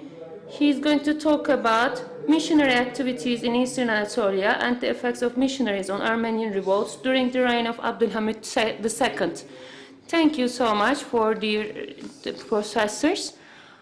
I would like to salute you all with my warmest regard. My presentation is mostly about missionary activities and the Armenian revolts, of course, but I also would like to say that the nation term is something we should also talk about, because when we are talking about the nation, it is not something we coin by only race, but with the religion, actually, the Islamic ones and the other ones. So the Muslim Armenians are also under their rule, are actually are coining the other minorities as loyal nations. So they are the ruling nation, we are the ruling nation, and they are the loyal nation. This is the main idea of administrational terms. So this is something related with this connections actually. So missionaries actually started to talk about this is not something to convert into other religion or by giving money, but something to influence the administrational type of Ottoman, so that this is something they actually to resist against these loyal nation terms. So they are actually coining this, they use their word wheel. They want to influence this by resisting all these new terms, all these terms that the administrational terms and notions that Ottoman people use. For example, in Ottoman era, during the constitution period, preparations, for example, the Armenians started to think about it and to influence it, for example. Or they say they would like to have an autonomy. Or when the Kanuni Esasi, the constitution of Ottoman, was being prepared, it is something people take as an example. So during they actually has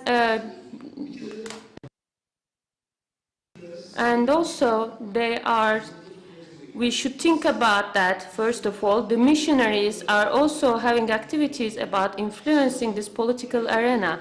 And also, till 1890s, the Armenians first started to create a ground for them, to examine the area, about whom they can work on. Or because Ottoman was having some administration issues, and then they have started to think about Armenian people, because they can influence them easily, because there were some main issues in the administration, especially the Protestants actually has an influence on Armenians, so they have actually on this issue.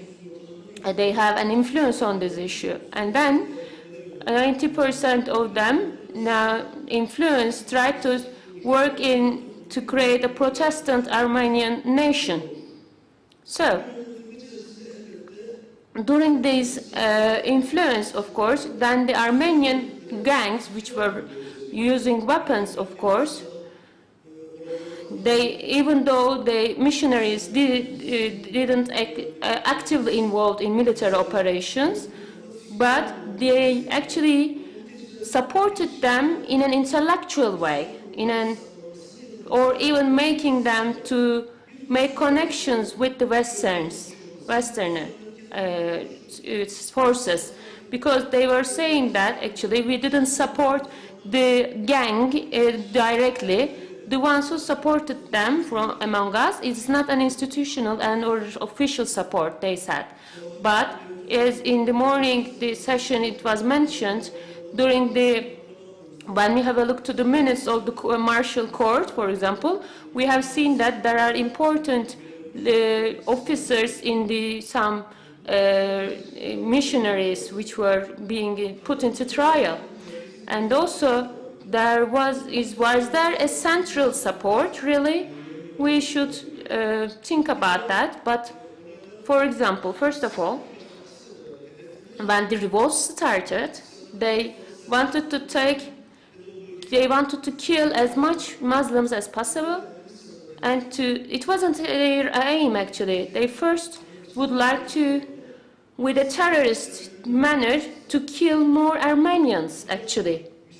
Because with a missionary, to create a victimized Christian minority. Their aim was to create a victimized Christian minority because they were attacking mosques, they were attacking women and kids, they were killing them. Tashnak gang was that, especially Hınçak, and were influential during this period. And when these attacks started, the Muslims started to respond, of course, and then they say that, see, they are victimizing Christians, there is a genocide against Christians, you should involve in Ottoman politics, and you should create a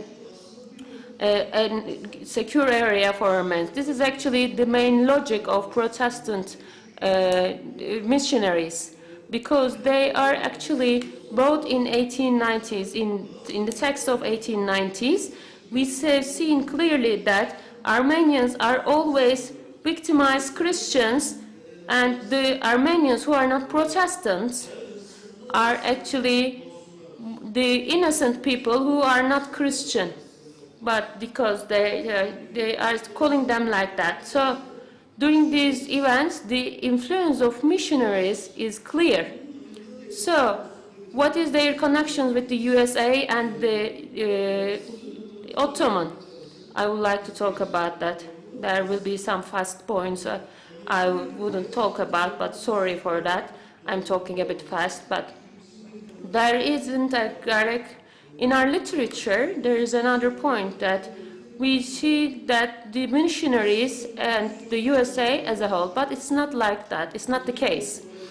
Because, first of all, the USA officer, the consulates and the ambassadors, the intelligence they have taken from the area and the reports they have mentioned are actually, yes, based on the text of the missionaries. But when the events occurred and the attitude they have shown actually is actually they made them to draw a line against the missionary activities. The events forced them to draw a line, to draw a distance against the missionary activities, because they were behaving like they are the real officers of the state, or they behaving like they have the authority to talk with the state. And the USA said that, so if we do not take a stand here, we will be a side in the Turkish-Armenian sides, and then it will make us to be a side, whether a Turkish side or an Armenian side. So now, why the American state has taken a stand in 1890s, and why they didn't take this attitude before this era? Because after the revolt, the America actually think that they didn't actually take it negatively about the activities of missionaries in the area, because they think that the missionaries of the Armenians make them to work like that. They don't want a minority supported by Russian. So it was welcomed by, even maybe we can say that they ignore these attitudes, but ignore these relations. But this result wasn't like that, of course. The ground was not like that. The field was not like that. The Ottoman state has defeated the revolts and make them to stop. But in those areas during this, in an intellectual way, where Hünçak committee was demolished because there were actually mostly socialists, and then Taşnak Sükun has been more empowered, and it was a liberal one actually. It was a committee, and it was a more liberal one in terms of intellectual attitude. And these, as it is understood from the text from the letters of the missionaries, they said that we couldn't succeed in the first revolt, in the first revolt, so we should have a closer relations with Taşnak. And so both the Ottoman defeated the revolts, and then the US has drawn a line, so this is why they couldn't be succeeded in this era. So in this area, the missionaries, which attitude they have taken in the policies, in the political arena, they actually were, though they do not accept, they were actually in direct relations with Armenians until the missionaries mostly actually supporting liberal parties, it was said. They want to dethrone Sultan Abdülhamit, and they support the opposition, but again, it is not, in literature we make too many generalizations, but they do not actually defend Ittihad and Terakki party. We should underline that, because they were actually Ahrar party, Prince Sabahattin, and the liberal parties were supported by them. They want to dethrone Sultan Abdülhamit. They don't want to have Ittihad and Terakki party to take the throne, but the liberal parties to take the throne. So there are relations. We should underline these relations, I want to say, because in 1908, when we declared the constitution, the Ittihad party were not in favor of dethroning Sultan Abdülhamit. The ones who wanted to dethrone Sultan Abdülhamit was actually his niece, Prince Sabahattin, and the liberal wing, actually. So we should, in the reports of the missionaries, we have seen that they are actually taking a side, and they would like to, in Adana, in Armenian Muslim conflicts, they even say that the responsible one of this conflict is Sultan Abdülhamit, and a liberal rule should come to the country. And the Baba Ali raid, for example, Ittihad and Terakki taken the rule, and the missionaries clearly actually were at side in these discussions. And with the Sultan Abdülhamit policy and Ittihad ve Terakki policy, they see that they are not different from each other. Sultan Abdülhamit and Ittihad Terakki are not different from each other in terms of political attitudes, and they support Prince Sabahattin.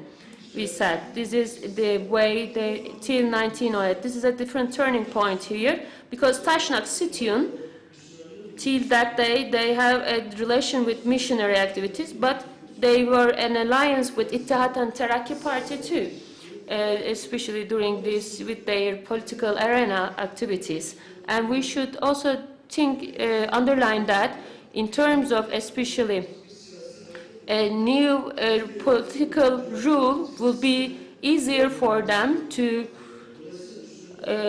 continue their missionary activities. Missionary activity is not something only converting someone into a different religion, but also to have influence and actually a change in the society, in the population of the Ottoman, and to be influential on the political arena.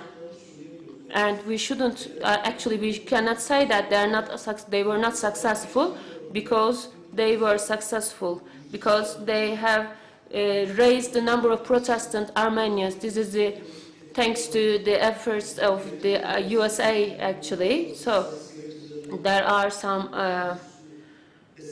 the Armenians, some of the Armenians converted to Protestantism. So the conflicts between Armenian and Kurdish people, even for the training of the women or the higher education, they even involved in Armenians in higher education. They supported them in all ways of educational ways. And in Harput, for example, in Bitlis and Van, they have a school network, how to develop, in order to develop and their daily life, and so that they can take Armenians to their side, we should say. I think my time is over. So this liberal policy, it is actually the continuation of this liberal policy, and I hope it will complete the other speakers' presentation. Thank you so much for your patience. Thank you. Değerli hocamıza sunduğu bilgilerden dolayı Thank you so much for this valuable presentation. When we check the situation back in the time, with the reign of Abdulhamid II,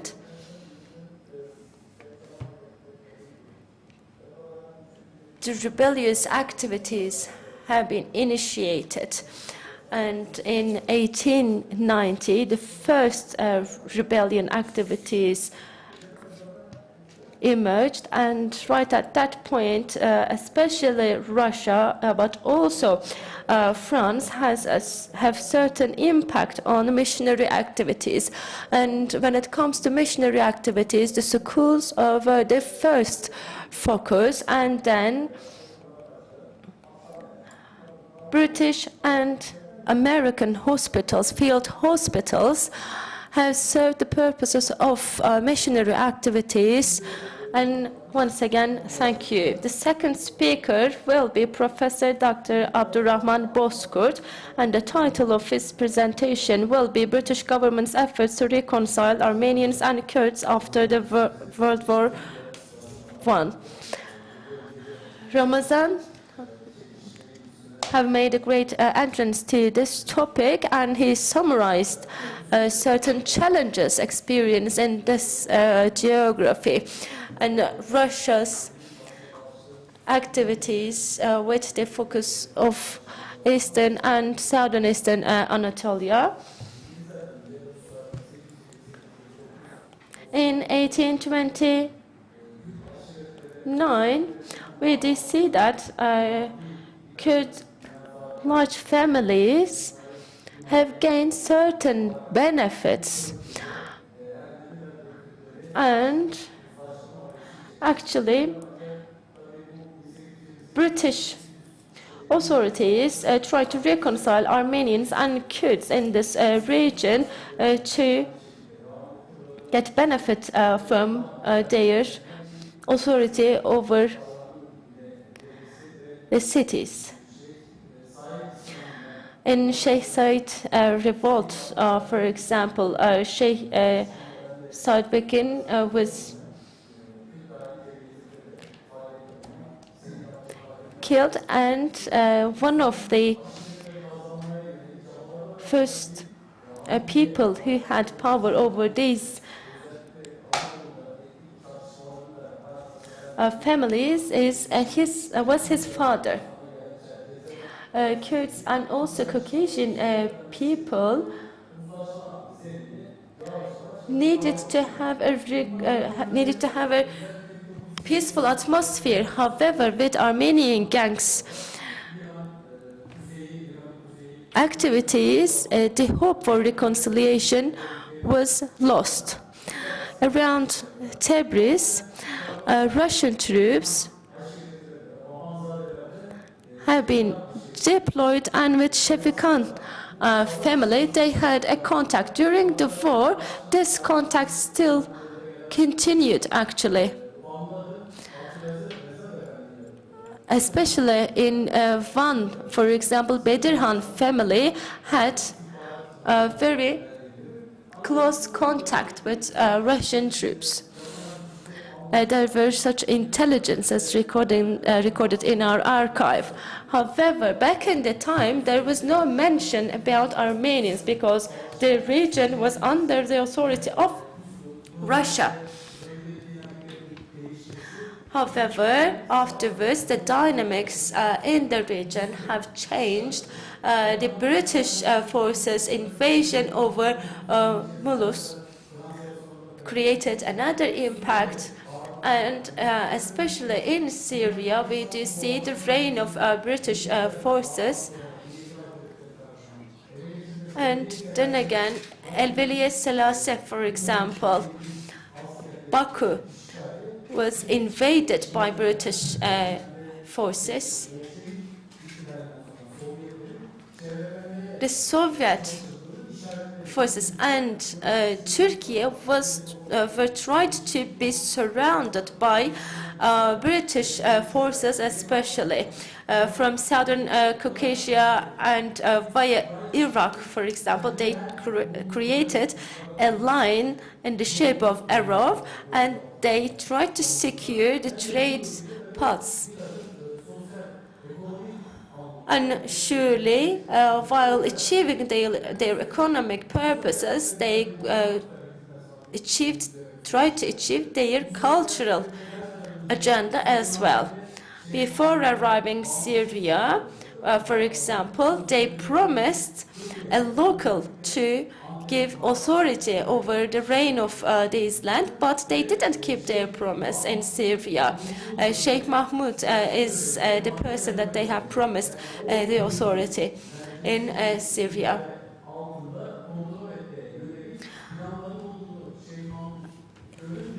When Sheikh Mahmud realized that they have the aim to control this region under a central authority, which would be of theirs, Sheikh Mahmud started his plans for a rebel. And as these people, British forces, knew that there would be certain challenges in Şanlıurfa with Nasridi and Armenians localization in this path, they wanted to achieve their aim in a different way.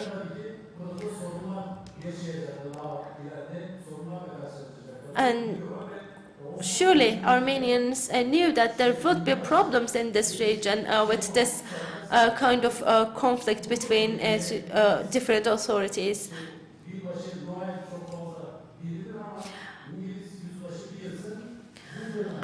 Captain Pearson was killed by a major family in this region. Then there was air bombing over Kurdish families, and they've kind of tried to just domesticate these Kurd families via violence. And indeed, back in their homeland in Britain, there was a financial crisis, and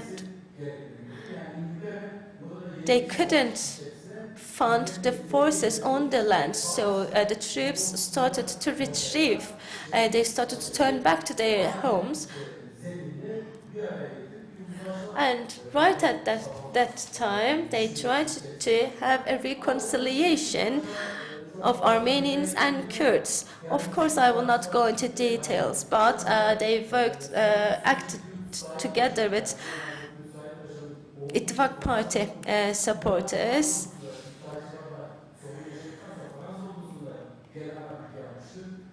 And he was one of the founders of Turkish National Bank.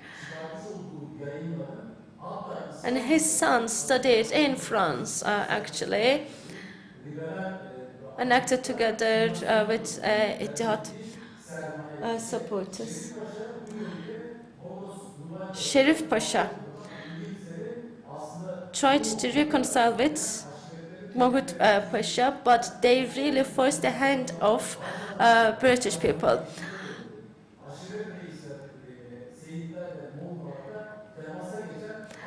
Our national forces, Atatürk actually contacted with these major families, and during Erzurum Congress, when you check the participants of this Congress, there were 8 people, and 2 of them were locals, representatives of Mutti family, Sheikh Riza, and the other one is Fevzi Efendi. Together with these policies, these Kurds were deterred from collaborating with enemy and taking the side of national forces. They closely followed the communication between Sherif Pasha and British forces. It was highlighted that they would be independent and they will not be under the reign of Turkish people. They tried to convince Kurdish families with such promises. But what is interesting is that in order to have the development of Kurdish and Armenian families in this region, there would be the support and protection of major states. So they Sherif Pasha is one of the most important representatives of this mentality. They tried to change the order in this land, and they tried to introduce liberalism. It was described as feudality. However, it is not the case. They wanted to create an order here, a different order, and Sherif Pasha tried to disrupt it. But while trying to do this, of course, they need to agree with the heads of major families. Till terrorist activities of PKK, it was the formal approach of the state also. They tried to communicate and have a consensus with the heads of major families. But of course, back in that time, there was a reaction to this effort. Kurdish major families reacted to that, and upon their significant reaction, they didn't have the opportunity to implement their plans. In treaty, there is this Kurdish state. However, this is not what I'm mentioning at this point. This is a treaty between England, France, yes, and even Japan. When you check the content of that treaty, you may see it. Bogosnogor Pasha represents Armenians living in Turkish borders, and there is also a representative living in Armenian representative living in abroad. They've signed a treaty, and it has been stated that even though the East and West Armenian lands were merged, there would be a reign of major states, and it will be under the control of those states, so there will be no independence. It has forced their hands, and Western countries had to deter from this plan upon the impact of Bolsheviks. But we do see there are still certain efforts with this agenda. Thank you so much. Thank you, esteemed professor, for this kind words and for this nice presentation. When we check the situation after Bolshevik revolt, we do see that British forces started to take dominance in this region. For example, in the east, Kars is invaded by Brits. Some are sent to Malta by force, and indeed Britain is the fundamental cause of rebellious activities in the east till 1930. There are lots of documents, numerous documents showing the impact of it, and every single activity taking place in this region have been sent to British administration, and in their reports it has been stated as the Kurdish in advancement. So this was their perception. They tried to have a reconciliation between Kurds and Armenian people, and they tried to create a dual power in this area. And then again, Kazım Karabekir stated this in his book as with the support of British forces,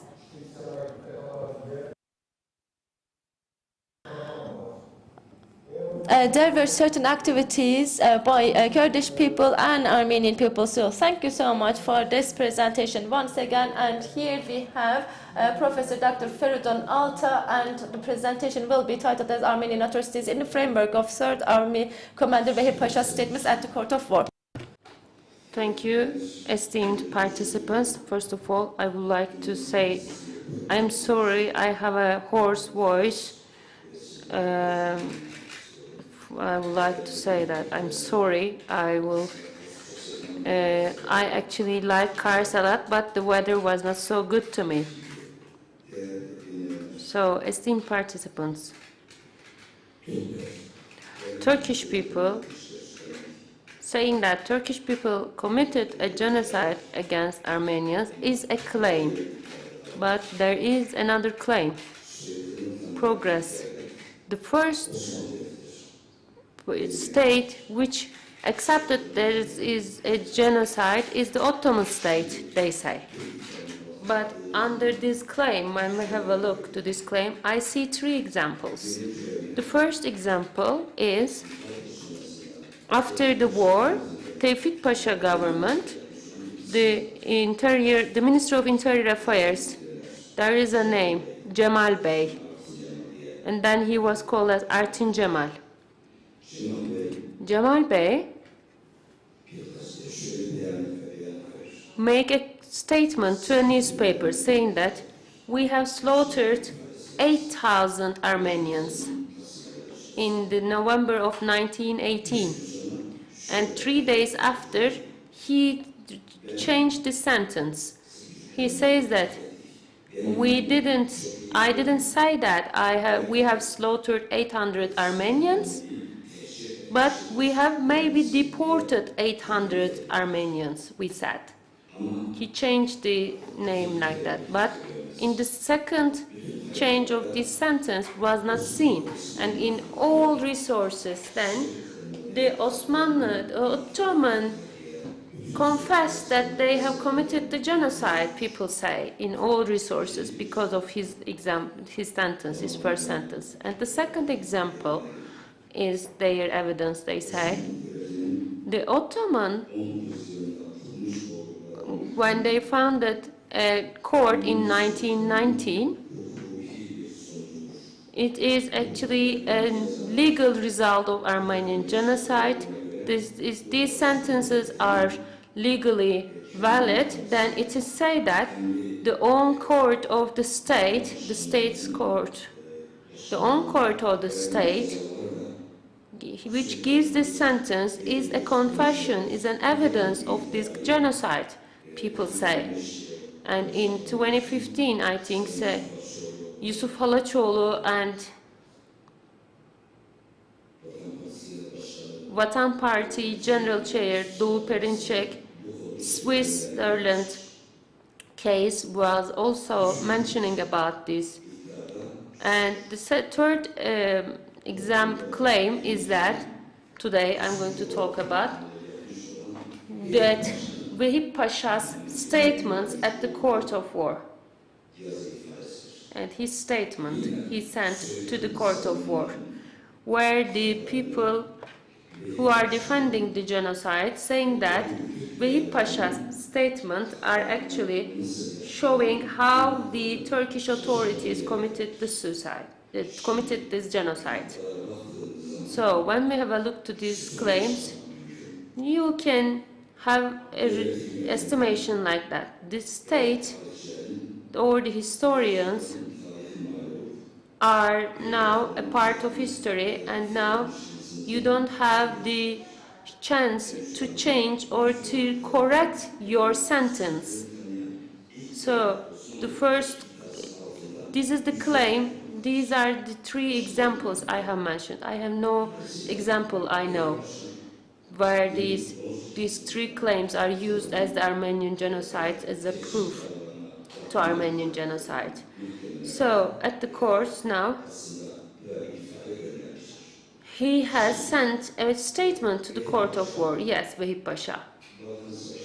And he was in Balkan wars. He was a Third Army commander.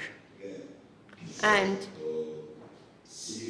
he actually, like many civil or military officers, in 1918 he was detained, like many officers and civil and military officers. You know, the Ittihad and Terakki party, competition between the parties, the political conflicts, etc. But all these points actually influence the results of the court of war. For example, there are two examples here showing us. Şeyhülislam Mustafa Sabri Efendi saying that the struggle against Ittihad party is like a struggle against tuberculosis, he says. Or another person say that they should be sent to the court of war and there shouldn't be any mercy of the nation upon these people. So there is a huge, actually, verdict already against the Ittihad party supporters and members, and Vehip Pasha is one of them. Vehip Pasha was, when the Trabzon deportation cases were seen at the court, was heard at the court, he has sent a written statement to the court of war. Actually, he was not responsible from Armenian deportation, but he was actually accused of being in corruption, using the petrol of the area. This is why he was at the court. But the point actually, the other is saying that these are different accusations, and also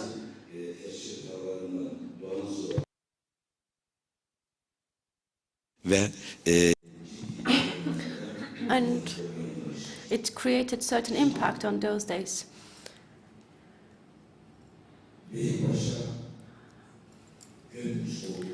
Vehip Pasha sent a statement, and in this statement, of course, it is quite long, but there are two main topics. The first one is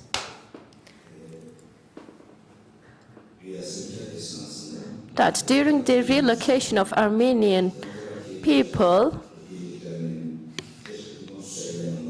special troops of Ittihad and Terakki party were massacred. And there are details about that. The ones who advocates for Armenian so-called genocide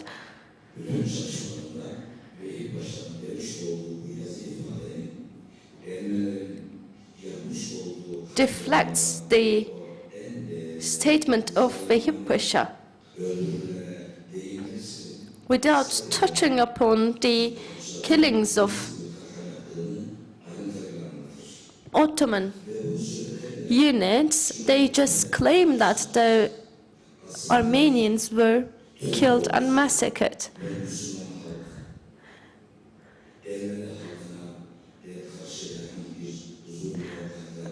Actually, there were no atrocities against Armenian people by Kurds or Muslim people.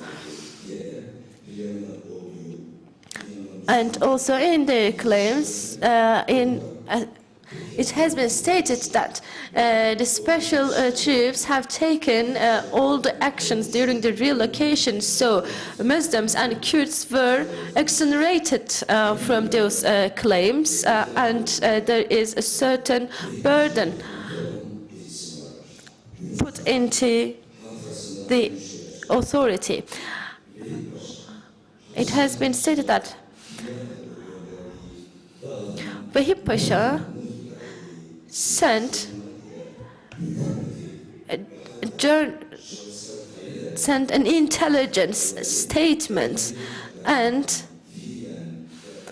in this statement he tried to just accuse governors and Ottoman authorities over the killings of Armenians. There is no idea and no justification of his intent, and it is still unclear, but very clearly it was stated that the authorities have taken have been the responsibles of killings, and this statement was already declared during court hearing. But there are striking statements during the court hearing, such as before the relocation of Armenians, there were atrocities against Turks, and this relocation and resettlement decision have been taken upon the necessity following the atrocities committed against Turks. And in his written statement, Vehip Pasha stated that with the start of Russian attacks after 14 years, there is an increase in the rebellious activities of gangs. And very few of Muslim people had the opportunity to flee from the region, and the rest who remain in their towns have been killed. There were volunteer and committee member Armenians within Russian troops, and with the opportunity of being in the army, with being in the troops, they killed local people, and local people had no chance of standing against them because they didn't have any means. And then it was again stated that in the beginning of the war, Muslims were quite merciful and protective of Armenians. They had no other feeling. And even in certain villages, whenever there were wounded soldiers,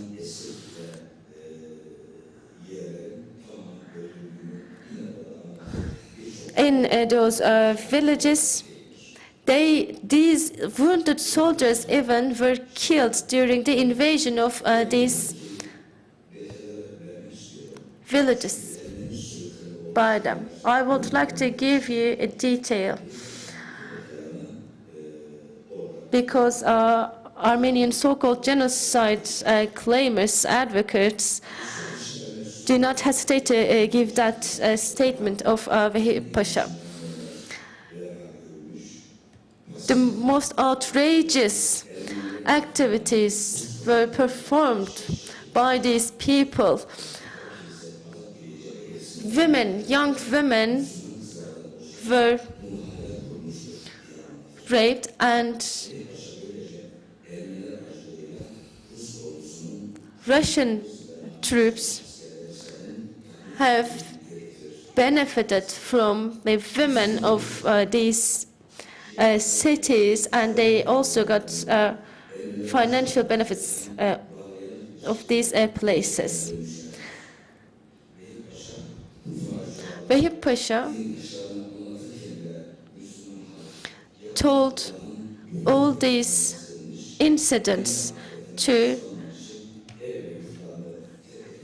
his acquaintances and stated that Muslims opted to die instead of being in the hands of these gangs and Russian troops.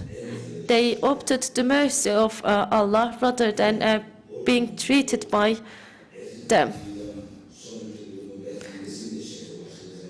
When he reached to the town, he witnessed that.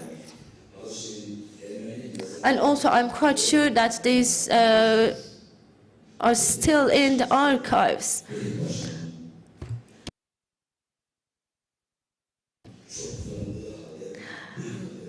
What I'm trying to say is that Vahid Pasha's statements were used by these people. However, certain parts of it were kept as secret, and they didn't vocalize certain facts. The elderly and women trying to bear their children, little babies, were all lying down on the floor dead. Their intestines were removed, their bodies were disintegrated, and they were raped. And it is stated that there were body parts, and there were thousands of people who were massacred. It was agonizing to see such a scene upon entrance to the villages. Only in Erzincan, there were over 2,000 people who were killed. And then again, in Bayburt, over 1,000 people were massacred. So, by stating these facts also, Vahid Pasha provided us the details of the incidents took place before relocation and resettlement. Of course, the truth would have been revealed afterwards, and Vahid Pasha was also sentenced. However, he would be released afterwards. In one hand, Vahid Pasha tried to just criminalize Ittifaq party members, but also there were certain contradictions in his statements when we checked the whole of it. In those days, the abuses were tried and sentenced in the courts of 15th and 16th. So I hear Vahid Pasha's statement is actually, I would like to say that, would like to end my sentences with that. Vahid Pasha's statements, why he said that I have punished some people who were not behaving responsibly. He was saying that actually, if there were people and if there are violations against people, they use it. He used his own authority to punish people. Within the authority, he did that. So it was an important thing for him, but it was an unfortunate thing for him. Sorry for my voice again, and thank you so much for your patience. With my warmest regards.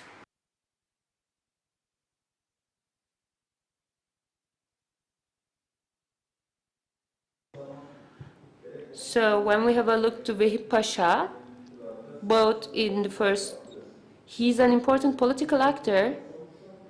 I also asked him, I think there's a PhD thesis about him, about the era when he was a political actor. And he was an important army commander in Balkan, in other wars of the Ottoman. He was an important officer. And in 1980 and 1919, he was abroad when he was put into trial. He was an important character. When he was under arrest, he was not actually detained because of the accusations of being in a part of Armenian genocide, but because of some corruption accusations, yes, as he mentioned. Yes, thank you so much. Now, at this point, we are going to get the assessments and Q&As. So, any contributions or any questions are welcome. Please raise your questions and to whom you are asking the question. Please say your name too. A mic, please. Welcome again. I am a BA student. And you said that Ittihad Terakki was accused and there were some commanders who were executed. Yes, so for them in the new plan, the state, because of course, was there any compensation for their families? Yes, thank you. During this deportation, only 3 people were executed. Enver Pasha, Talat Pasha, and Cemal Pasha, for example, they were already executed. They were already taken the decision of execution, but the decisions were not realized. Only Kemal Bey, Nusret Bey, and the civil from Erzincan were executed. And then the government actually reiterated the honor of them to their families, and they have given them a salary to the family. So, and their family, again, the government has given the salary to their kids, his salaries to their kids. I would like to also add that Sherif Pasha, you have mentioned Sherif Pasha. Sherif Pasha, and there are 3 important characters. Sherif Pasha, one of them, and the one is Izmir governor, Kambur İzzet Bey, and the third one is Mustafa Pasha. They are all relatives. They are all close relatives.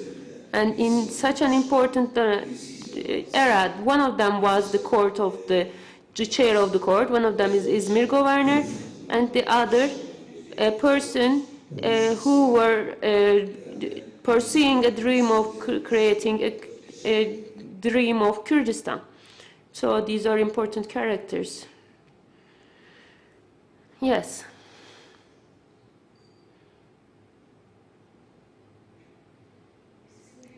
My name is Perihan.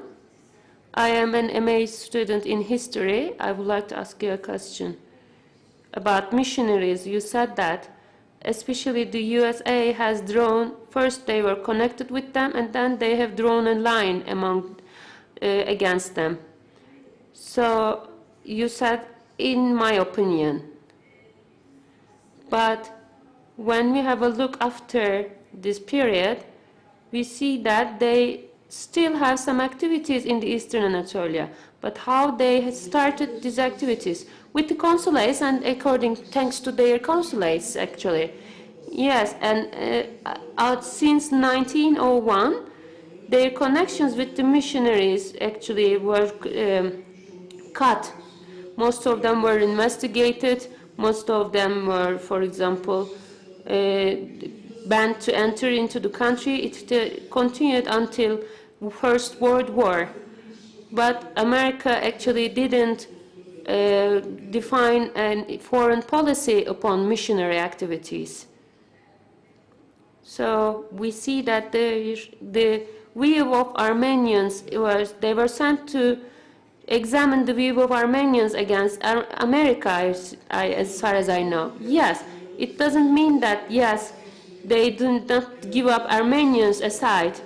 They continued their political activities.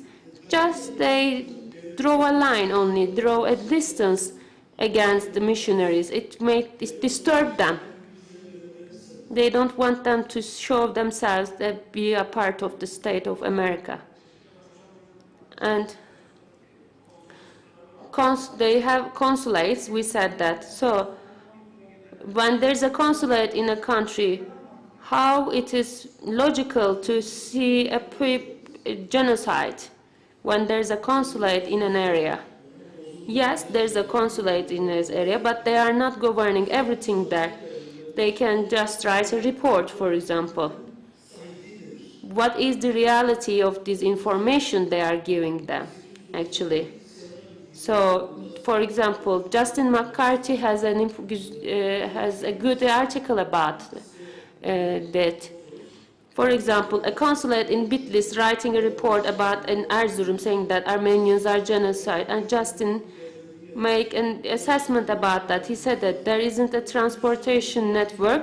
How this missionary should need 1 month or 2 months. This missionary need 2 months for taking this information. So, but he says that it happened yesterday. So it is interesting, actually. So we should think about whether the information they are giving are true or not. This is we should also think about that. The consulates, the ambassadors, even in Istanbul, for example, the American reports of the American ambassador is important in this sense. And he said that with the information we have given, they are manipulating Ottoman state, they say. Yes. When we have a look, yes. These are the reports, not so... very detailed one. These are the reports which are very detailed. Even the number of animals or the number of population there was stated in these reports. When we have a look to the reports of English people, for example, they were very detailed.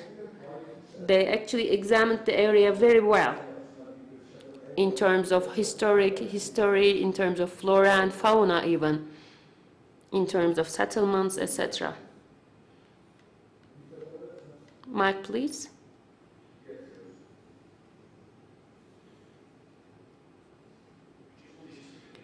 Yes, thank you.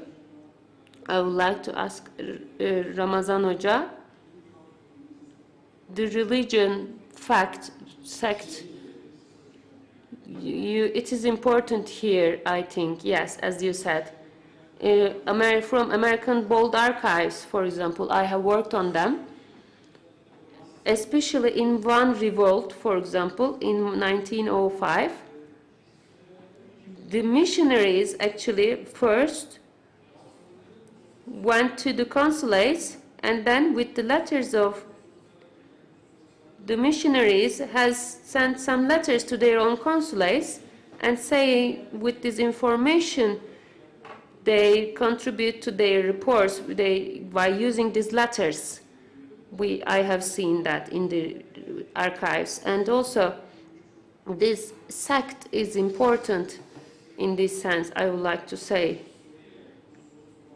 When there's a consulate here, whether there's a genocide or not, How can it be possible when there's a consulate there and a genocide is here? But there isn't a prevention. There is a foreign force here. They can reconcile the sides, or it doesn't mean that. It doesn't mean that they will search for a reconciliation, reconciling the nations. But they actually attach importance to religion. This is clear. I would like to add that. That was my contribution. Yes, there are different dimensions of these point, of course. For example, as Kemal Çiçek said, Kemal Çiçek's book is, for example, mostly based upon the American archives. So we should have a look about them too. It is an important book. I recommend it. So, but a consulate, having a consulate in an area doesn't make them to have a more rigid political stance, because they don't have the right to involve in the state's politics they are in. Yes, the voice, please. Yes, sorry for taking your precious time, but for Armenian genocide, my name is Şahin Dilek. I am a member of Kafkas University. I'm a student of Kafkas University.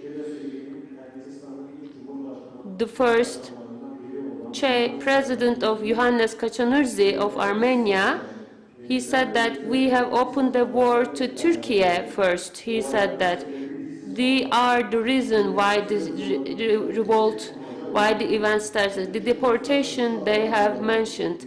He even said that we have no one to accuse of but ourselves.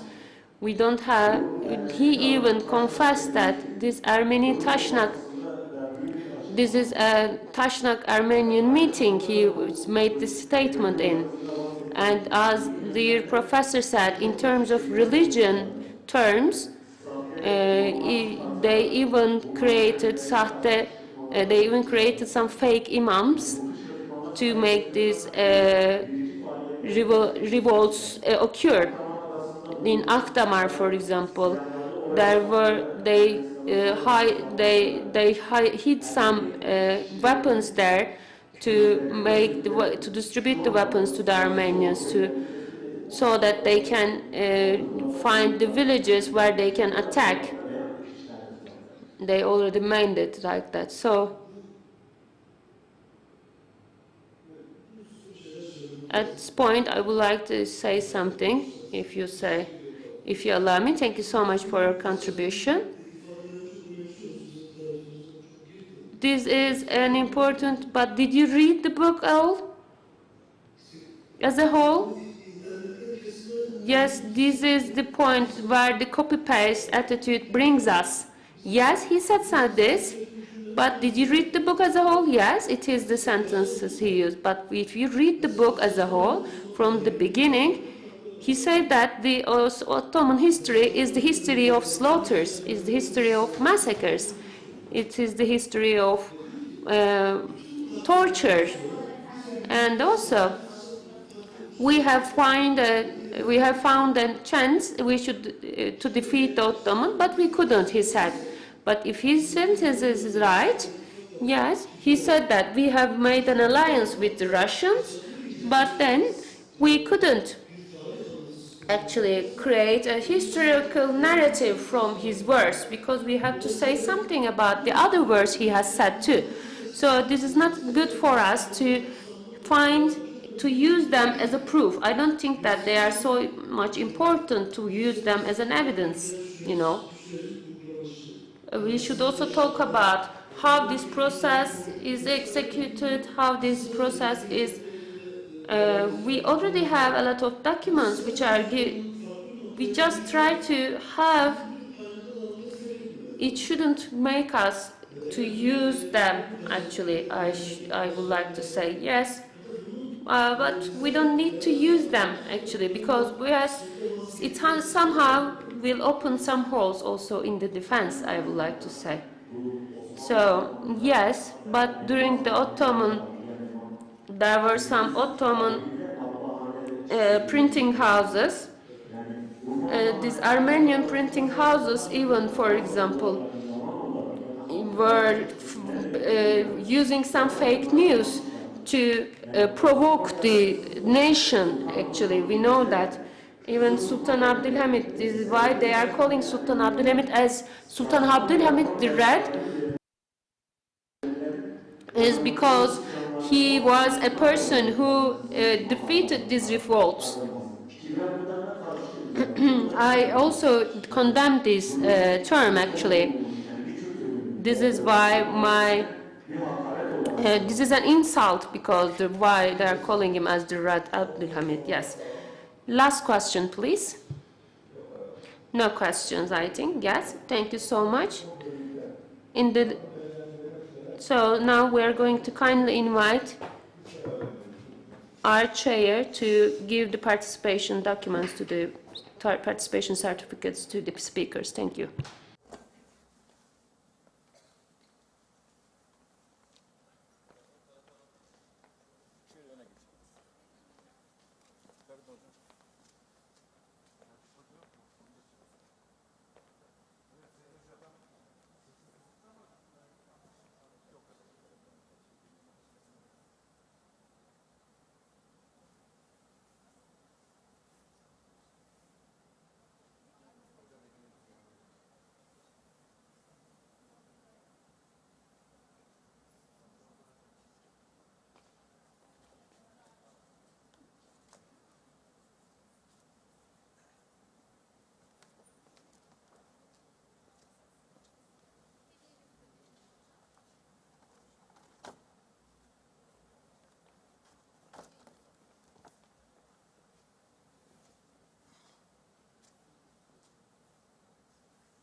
Sayın konuklarımız. Esteemed participants, we have a 10-minute break, and then we will continue the third session. Thank you so much.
yasalara sor.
Onu da koyacağım. Yanınıza alacağım. Yanınıza alacağım. Buraya alacağım sizi. Koyacağım.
Bazen kapatıyorlar.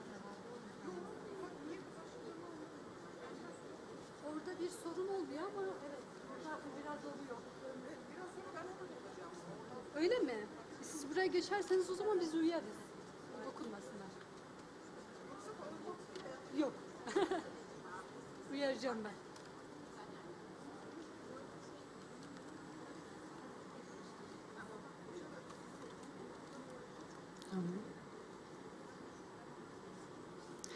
Değerli konuklar, Esteemed participants, the third session of our symposium is going to start.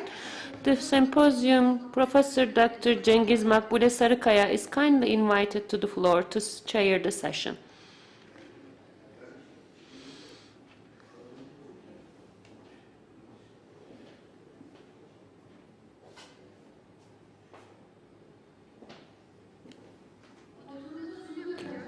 The speakers of this session are Professor Dr. Birsan Karaca, Professor Dr. Omar Ardeşeliya, and Professor Dr. Irade Mehmetova.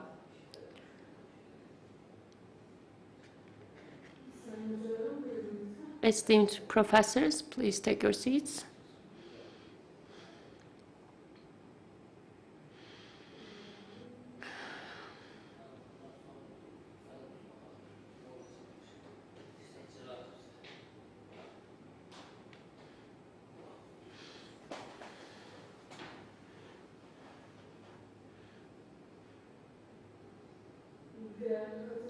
Esteemed participants, welcome to the last session of our symposium. The first speaker is Professor Dr. Birsan Karaca. She's going to talk about the function of individual migration stories in the international dimension of Armenian claims. The floor is yours. You have 15 minutes.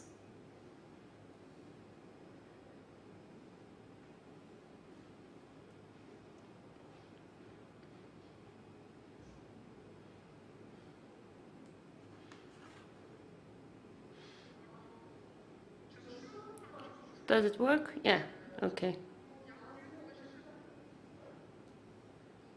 I don't know if the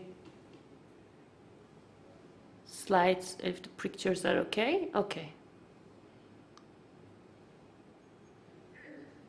Okay. My speech is called as the function of individual migration stories in the international dimension of Armenian claims. I will talk about, it is a cultural study actually.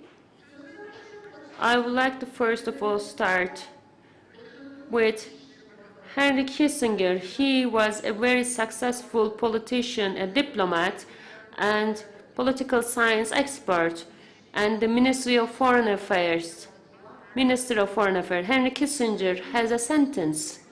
He says that it's not important to have something truth, but it is important to make it perceived as a truth. The topic this study is focusing on about the migration işlevi ve etki alanları olacak. The purpose here is, while searching Armenian narration, it is to understand how this narration turned into a story, and indeed I believe that there is a gap. For this study, we have used an eclectic method for the evaluation and search. All the interpretations are based on my observations through my professional life and the knowledge and experience that I've acquired through the time. The topic of examination has been identified as the challenges that have been experienced by researchers in regard to Turkish-Armenian relations classification.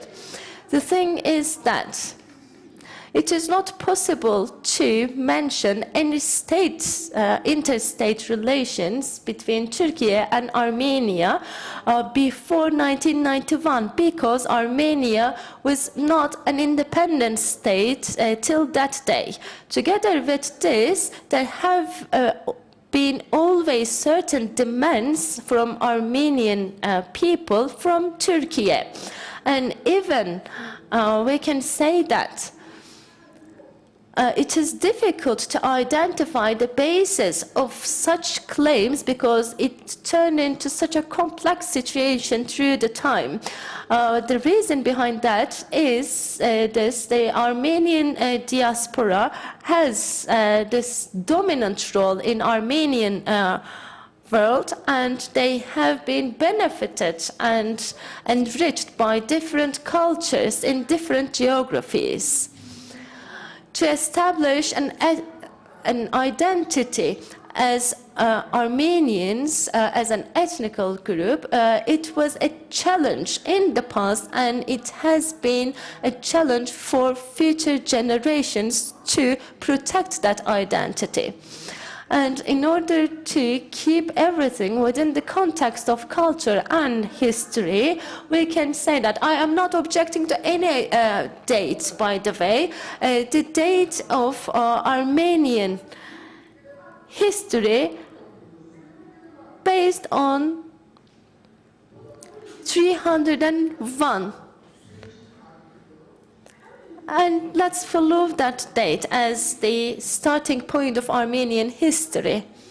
The first fraction that we do see in Armenian culture starts in the last period of 17th century with the opposition movements of Mihitar from Sivas province of Turkey. Militarist movement has been started within the church, and it is not just an opposition movement, but also it is one of the most important reasons creating the foundation of the complex situation of being Armenian, the Armenian identification. The second biggest fraction in Armenian culture occurs in 1920 with the inclusion of Armenian Democratic Republic to Soviet Union.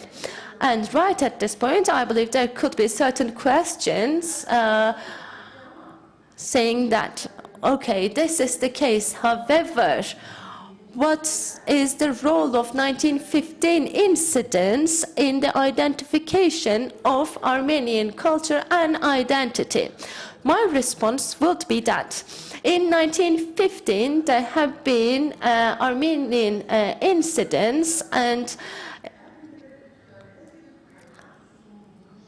international in the international platforms there were endless sources provided to Armenian people, and they have benefited from different narratives by taking the opportunity of having a raised voice. All these incidents were based on the relocations and resettlements following the law enacted on 27th of May 1915. And if you do ask me what is the number of people who have been relocated at that time, I don't have the exact figure in my hands right now, but my interpretation would be, yes, in Armenian culture they do have this memories of relocation, and today it is somehow the condition of proving their identity as Armenian. And for this study, there are certain interesting points in regard to 1915 individual migration of Armenians. The first one is that in order to create a narration in the public's memory, they focused on the ones who have been relocated within the scope of 27th of May 1915 law, rather than 24th of April 1915. There have been certain arrests on that April. However, they have focused on the relocations and resettlements in their narration. And through that, we have another question.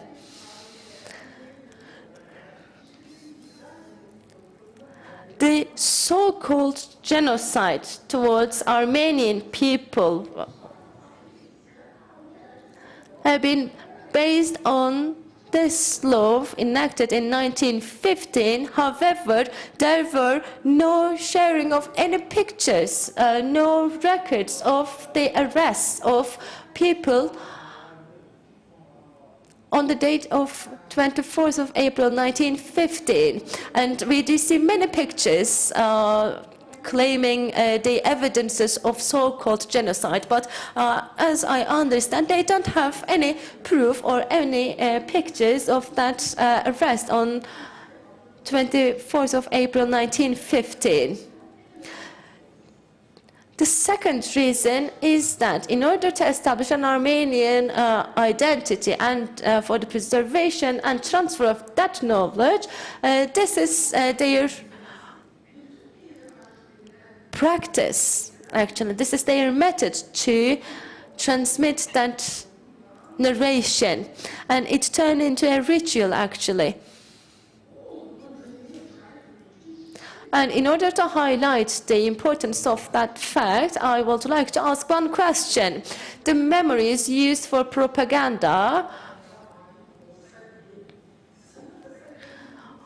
would it be that convincing to provide evidence of that so-called genocide on 24th of April 1915 for propaganda if they had any evidence on that? And the response would be, in order to succeed their advocacy, everyone needs to internalize the claim of being faced with a genocide on 24th of April 1915. In order to succeed in their claims, they had to internalize it. And the reason is that and it will not be me to respond that, but we will turn to another expert who dedicated their life to Armenian claims. Virginia Svazlian states that these memories and songs contribute hugely to the grasping of history. The witnesses' statements enlightens a crime, and in the very same way, the witnesses' statements need to be the basis in this particular incident as well. So, Virginia Svazlian states that there will be no questioning of their statements in their testimony. They have this belief in their heart, and there is no questioning. However, the factuality of the narration needs to be discussed under normal circumstances. Jan Asman, who is an Egyptian, states that there is no pure reality in reminiscing. This is a statement from his book called As Cultural Memory. And Nermin Çelen, another professor, a psychologist, states that the individual may state their own interpretation and understanding. Here you see different pictures, and by using different art forms, they have provided their narration, and through certain elements, they've created a perception, and the leading of people's judgments through that perception is the basis. And when we take all this into consideration within the scope of Armenian claims, the ones who reconfigures the truth creates certain art forms to deliver their own messages and own reality. And with that situation, we can say that Armenian migration memories turn into a reality in their understanding, and we need to have scientific studies in order to see the situation and elaborately examine these claims. Or we do not have that much interest to discover this narration and the basis of that.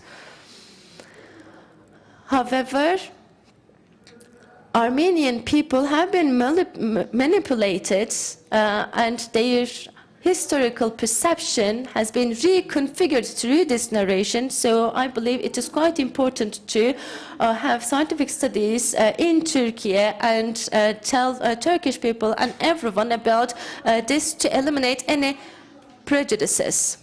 In addition to that, of course, there are certain materials provided in many different art forms, and everything is available to be recreated with the facts.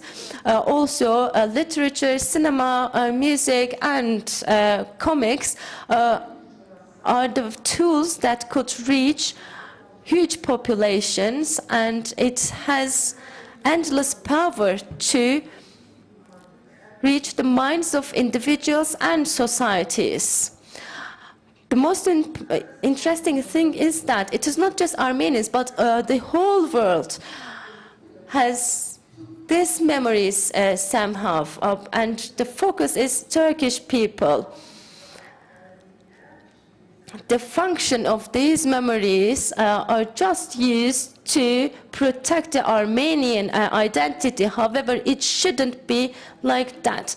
The Turkish people and authorities are claimed somehow, and in Turkish public, we need to use all these migration memories to tell the truth and recreate all those memories based on the facts.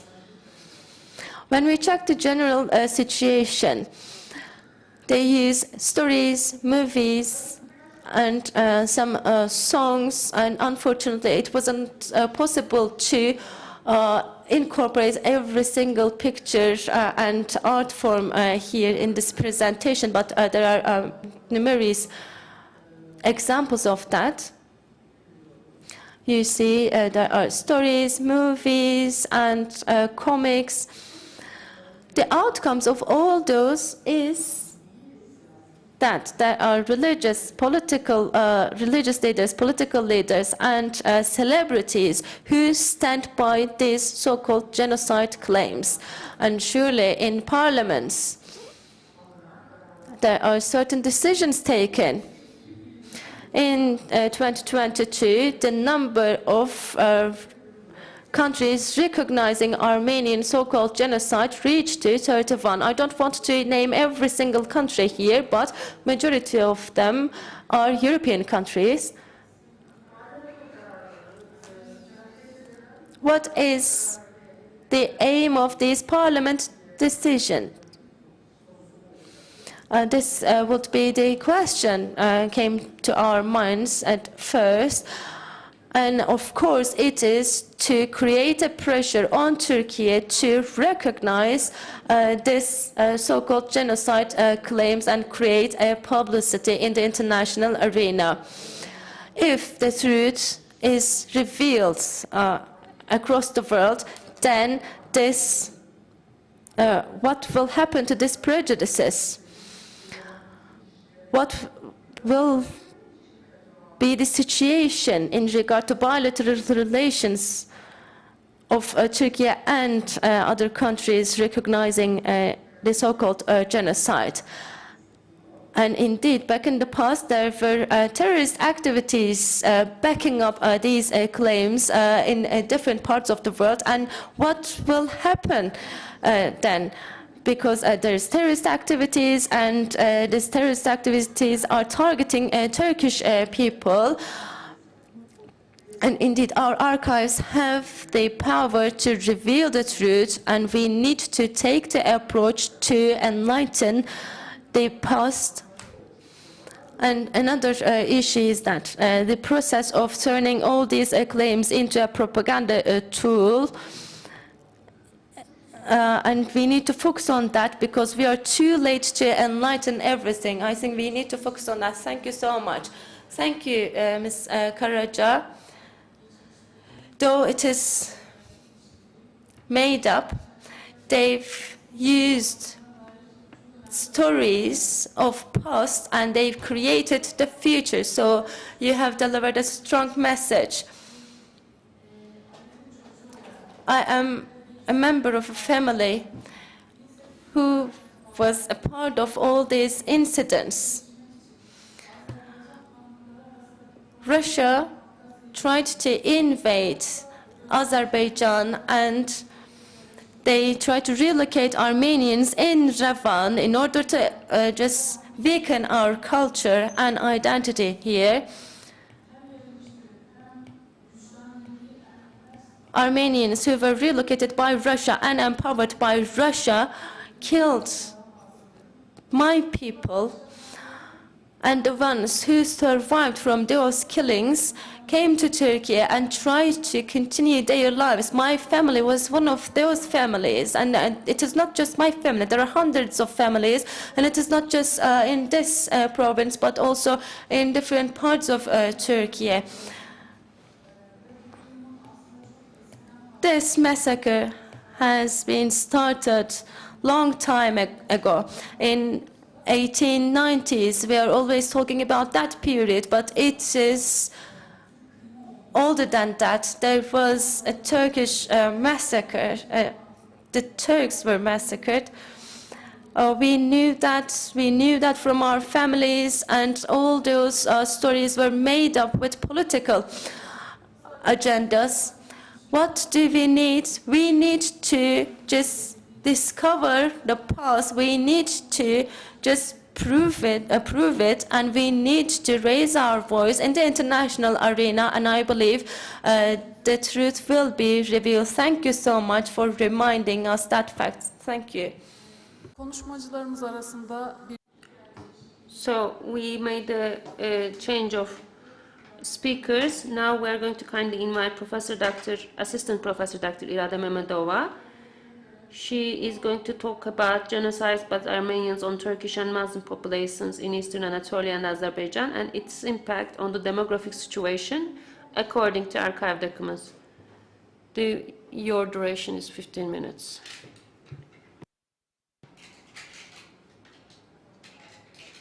Hello, dear participants. I would like to salute you all with my warmest regards.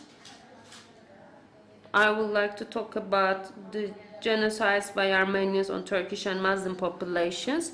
As Selçuk Hoca already mentioned in his speech, he made it easier for me to speak.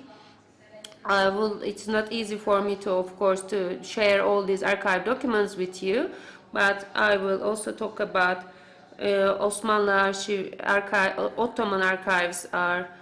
So, as you know, in the Eastern Anatolia and the Southern Caucasian area, the genocides by Armenians on Turkish and Muslim population is still in the 19th era.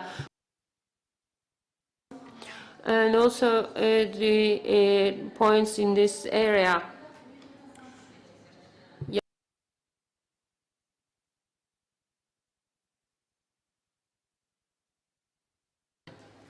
So the speaker is speaking too fast, so for that reason we cannot continue.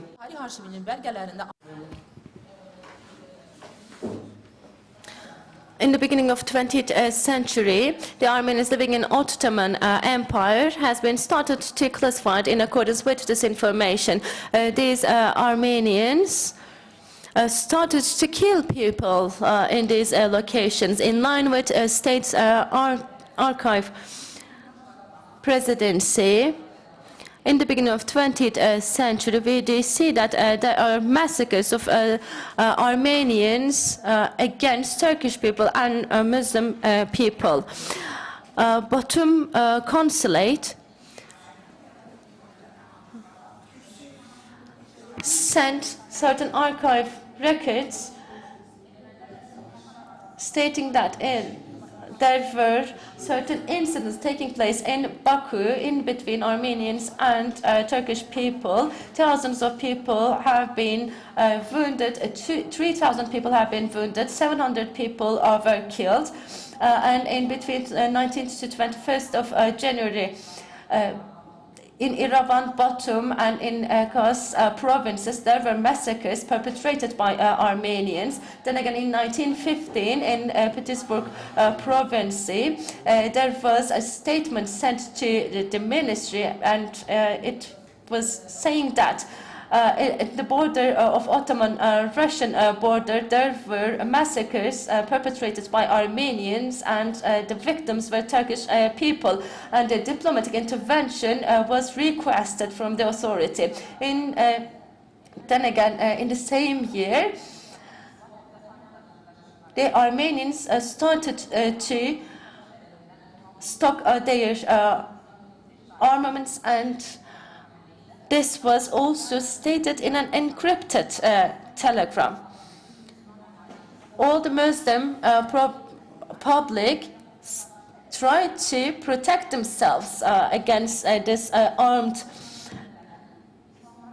actions of Armenians. In Kars province especially, there were severe actions committed by Armenians.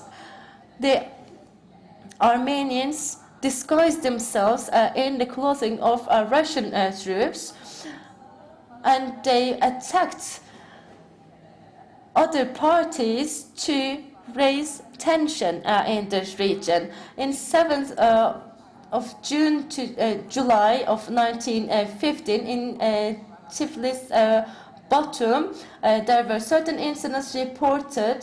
Then again, it was delivered by the consulate. Yeah, okay. Especially in Yerevan province, there were some villages which were exposed to massacres. For example, Temelli, Yarımca, Sideri villages were there, and also these people were massacred. And Osmanlı consulate, Ottoman consulate, say that these are the responsibility of Russian and military and officers. And in the telegrams during this era, it was said that actually during this point, new massacres will be in this era, in this period. So Tabriz consulate again sent another telegram to the point, saying that in Caucasian area there is again Borçalı, Dağıstan, and Batum provinces are again under by Caucasian governor.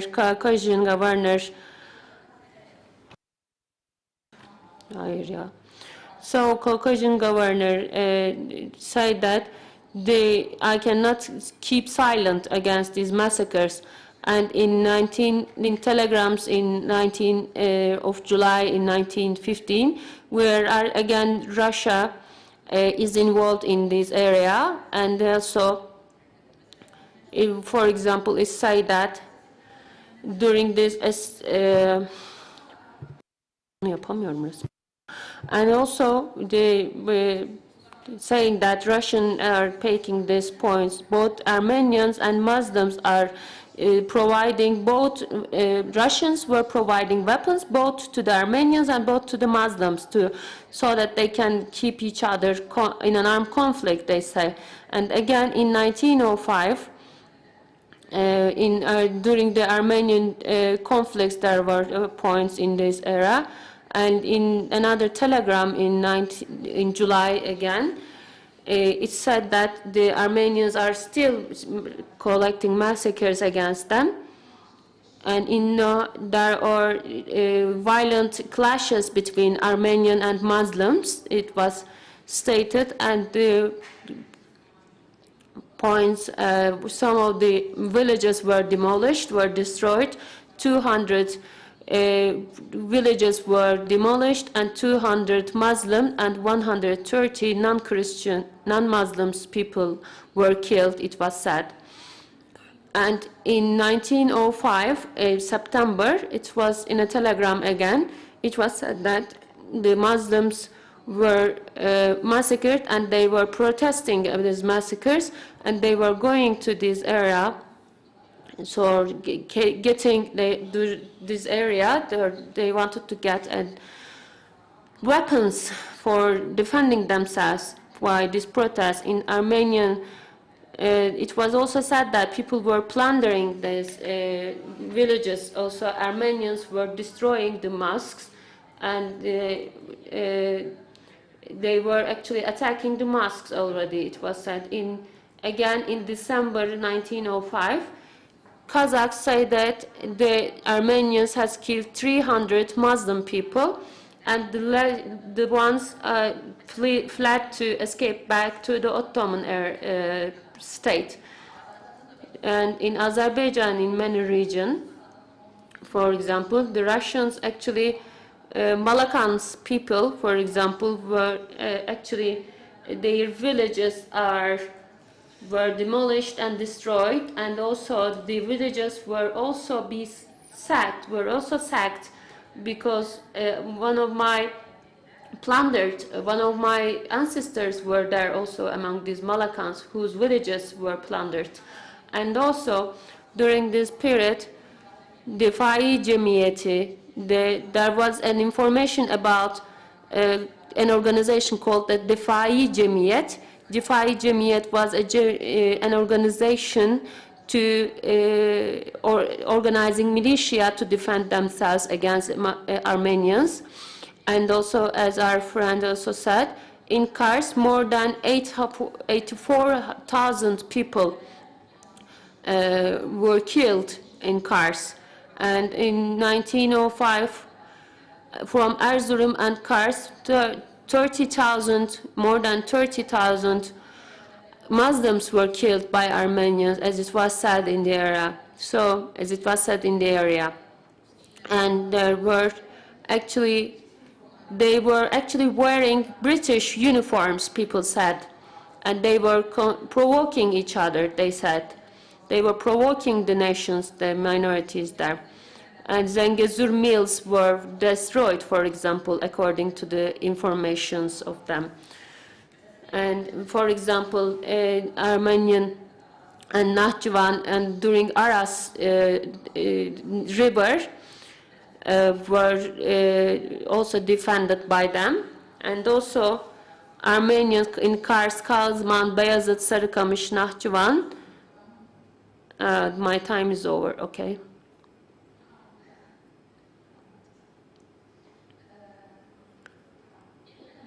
Armenian in Kars, Kazman, Sarıkamış, Nahchivan, and Aras has killed Muslims here in this area.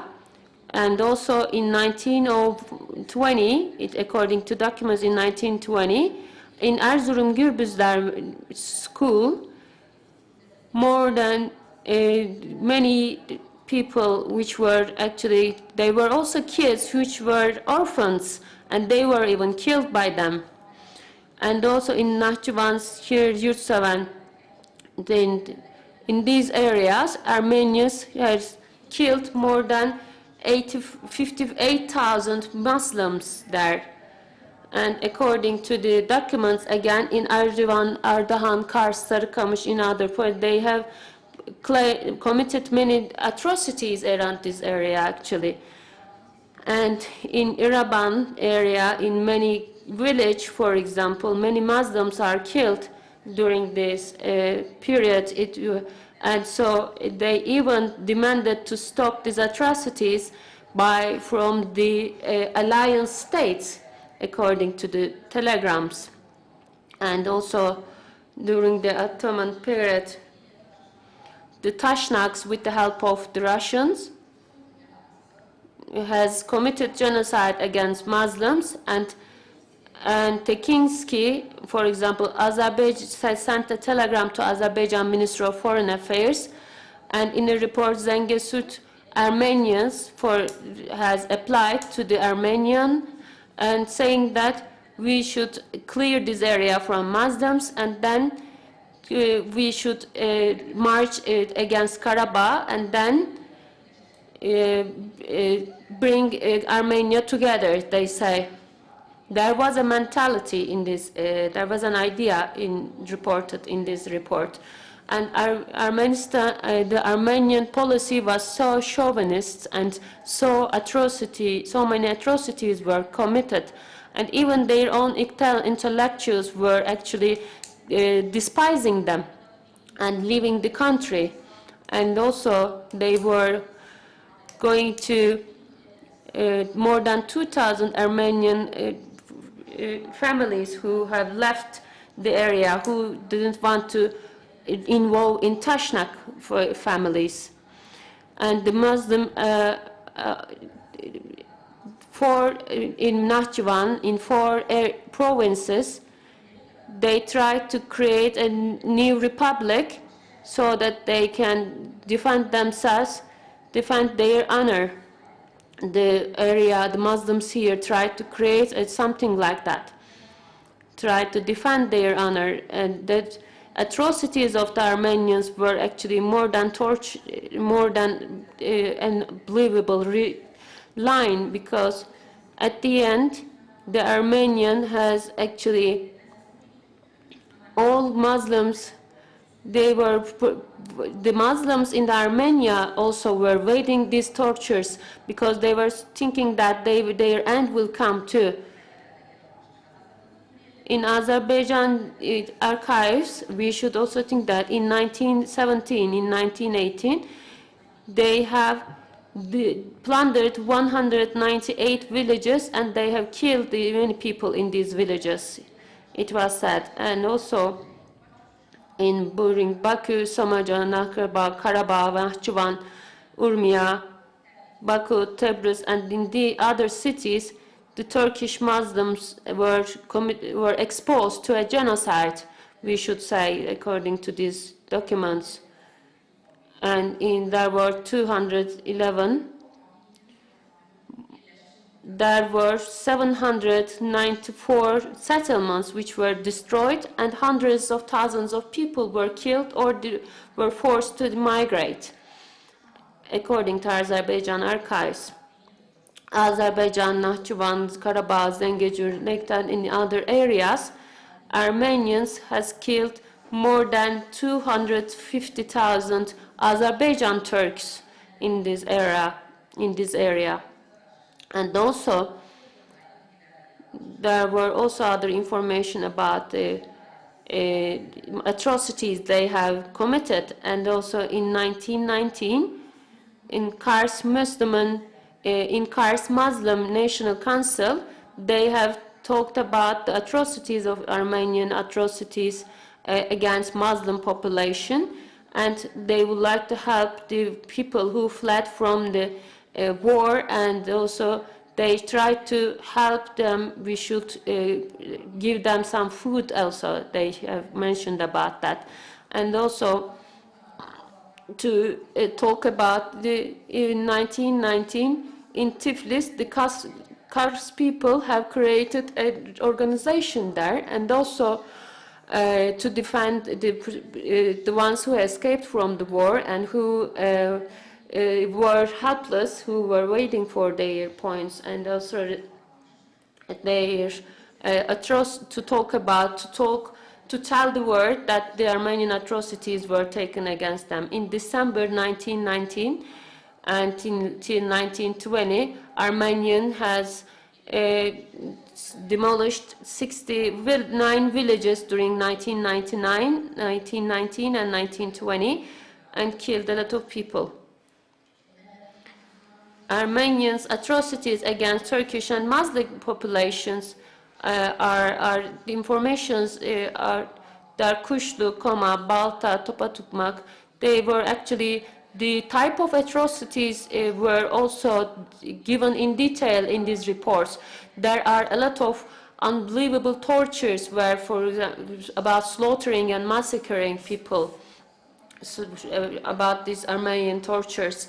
They even recorded everything, and they have taken a Russian photographer and they have taken the photos of a family, for example. They have massacred 5 families. Even this Russian photographer couldn't continue his job, and he resigned from his job.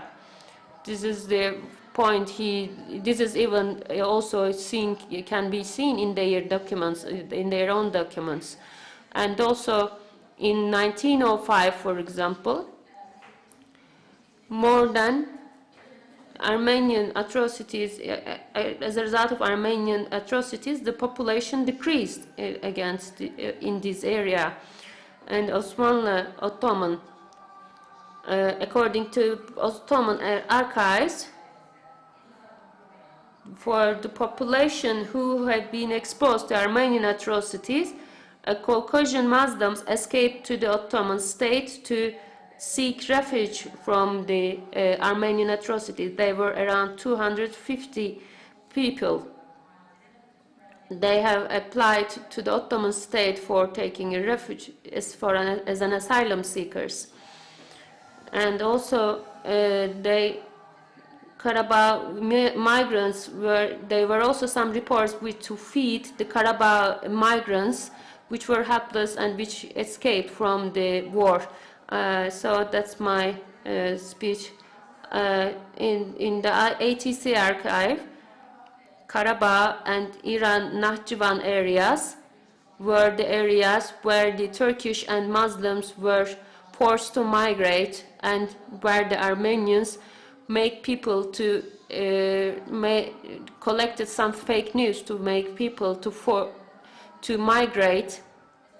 And Kars peoples even say that, for example, in Iran, they will give you some lands. That was fake news, and then they killed the people who wanted to migrate on the road.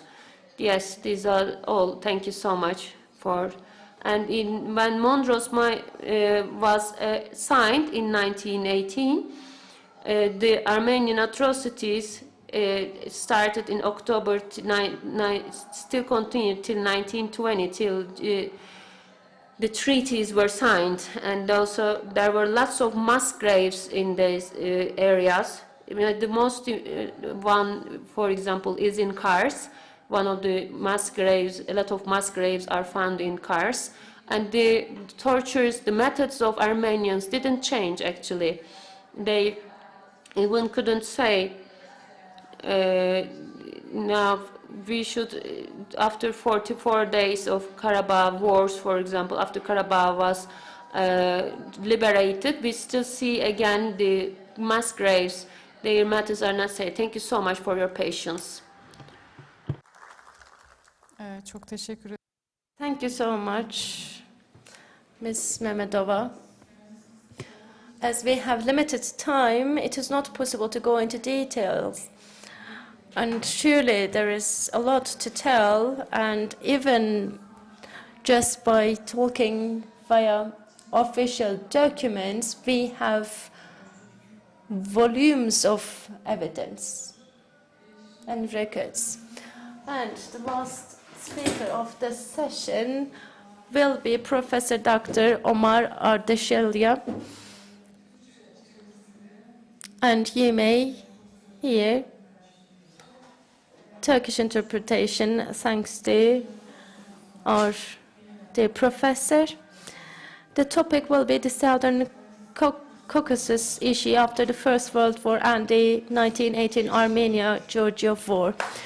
There will be consecutive interpretation from Russian to Turkish, and we will interpret from Turkish to English.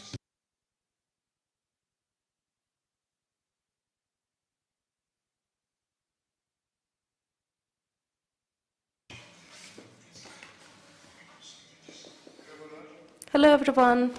Firstly, I would like to thank to Professor Dr. Bilal Çetin, the chair of Turkish Historical Society and the rector of Kafkas University, and the organizers for their kind invitation.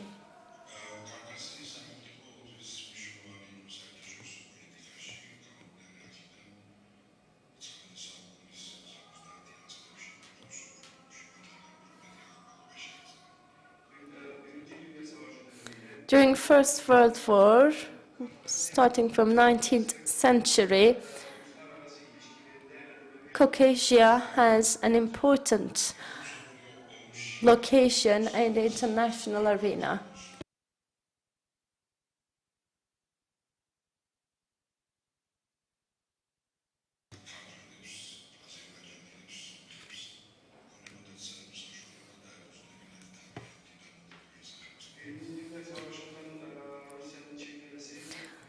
When Russia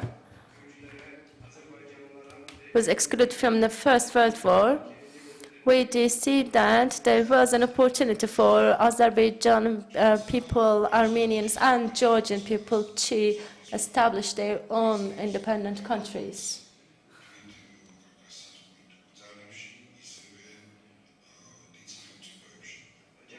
However, when it comes to independence, among Southern Caucasian power play and among different states, there were some different ideas.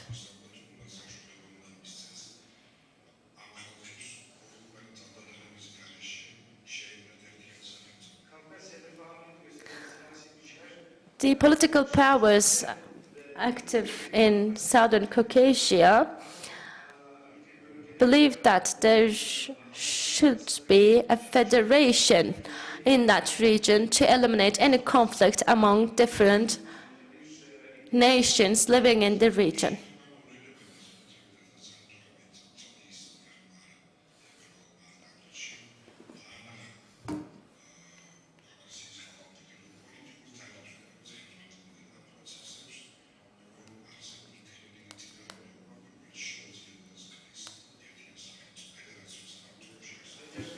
However, in between January and May of 1918, all these parties that I have already mentioned have been declared that there would be no possibility of establishing their own independent countries.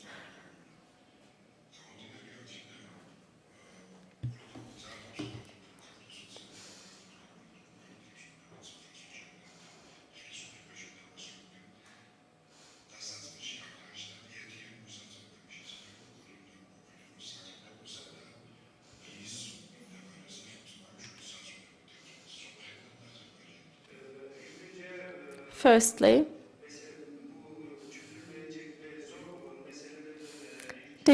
one of the challenging issues was the borders. Social Democrat Party wanted to rule, and for them it was quite complicated to identify the border in between Azerbaijan and Armenia.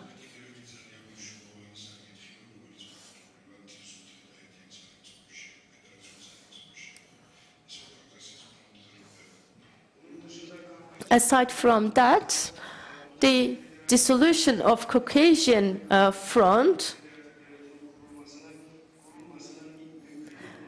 made it clear that there will be no possibility to establish a federation in this region.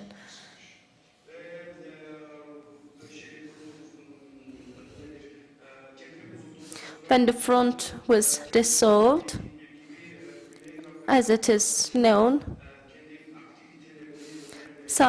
in the Southern Caucasian region, the Russian state conducted certain activities there.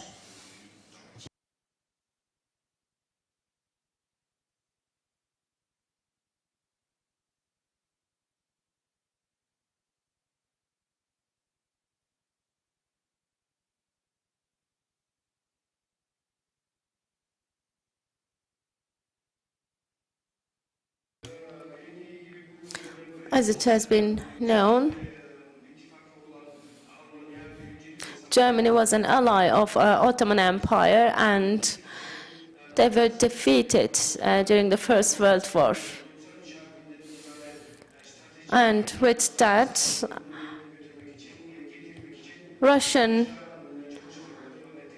Russia and its allies tried to realize their motives for the region, which were first identified during the War 93.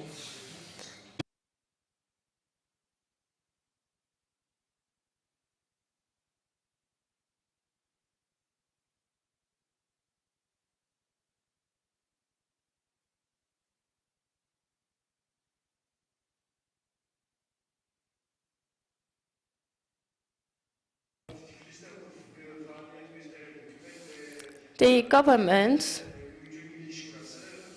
and Georgia National Committee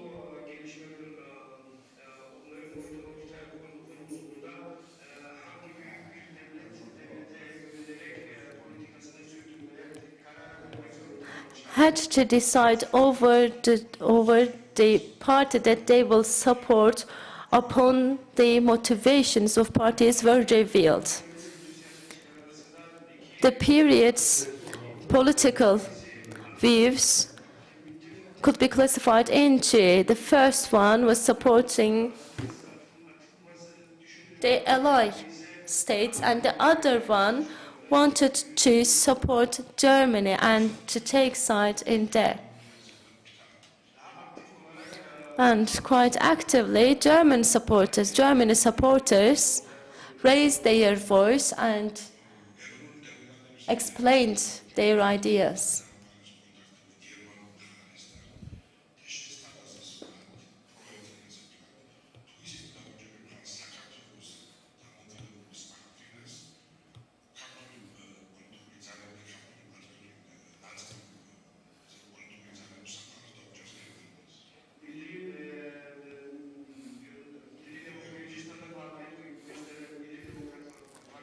National Democrat Party of Georgia supported Germany, and with a condition, actually. If Germany supports the independence of Georgia, then Georgia would be supporting Germany fully.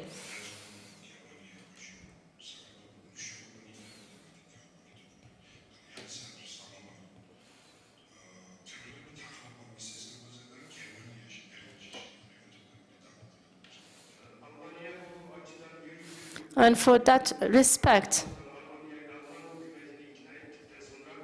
upon convincing German government, there was the Georgia National Committee established in Georgia to act in line with their purposes. I just wanted to tell everything in order to create a background.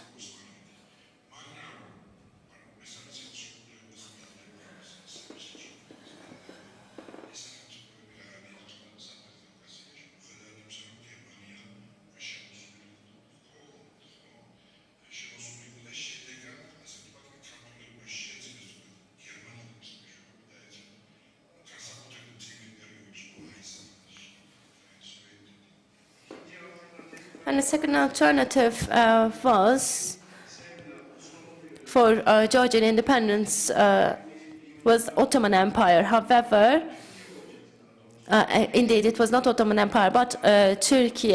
In 1922, Treaty of Sèvres has been signed, and with that, Georgian political powers had to give up on this alliance.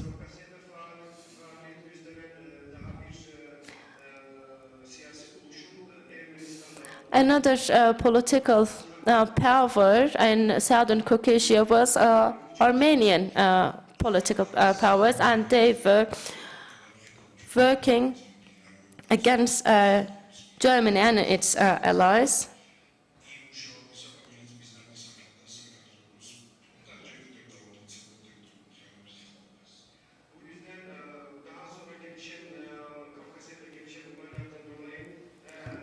And because of Caucasian incidents, as you do know, with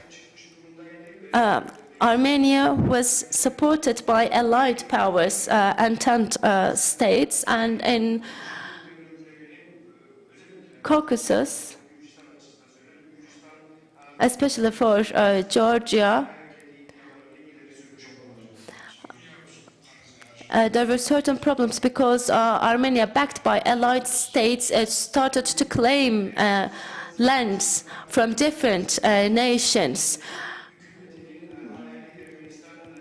As you do know, the political powers in, among Armenian people had their big Armenian state ideology.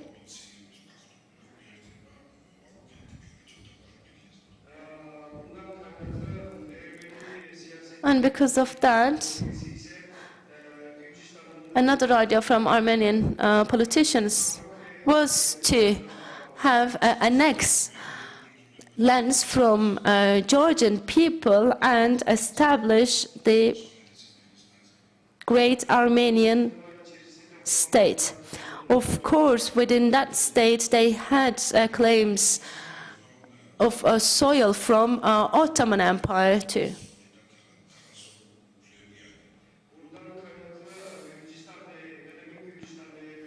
And as a result, it wouldn't be possible to have equal relations with Armenians for Georgian people.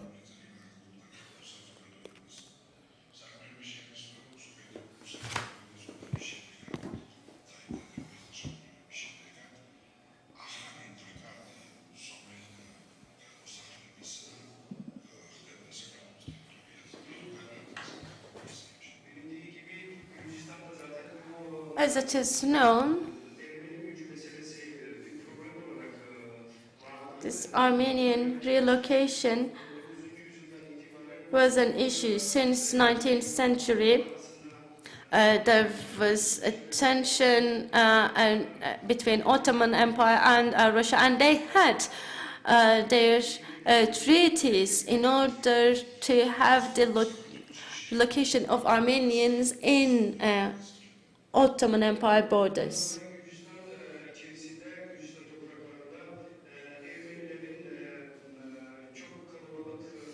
And because of these treaties, there is a significant population of Armenians in Anatolia.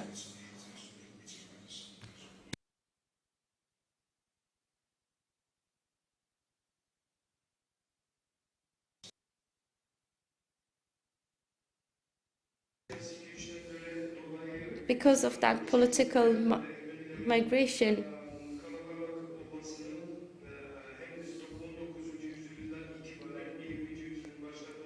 since 19th century, there have been a significant population of Armenians living in Anatolia and in Ottoman borders. Armenian bourgeoisie has been supported by Russian bourgeoisie and European bourgeoisie, and they were actually in competition with those two in the very same time.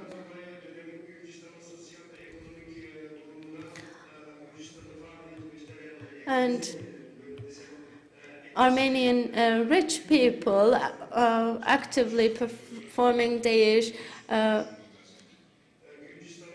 trade activities in Georgian borders had an influence as well. They published their claims in newspapers, for example.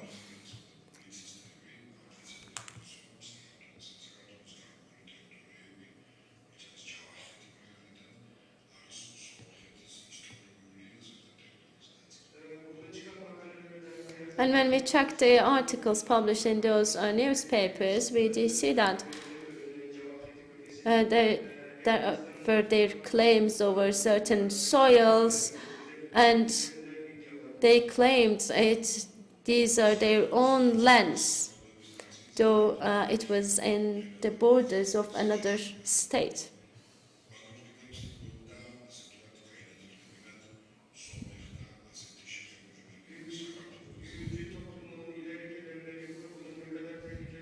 The prominent leaders of Georgian people have realized the threats coming from these claims, and they tried to find a solution for that.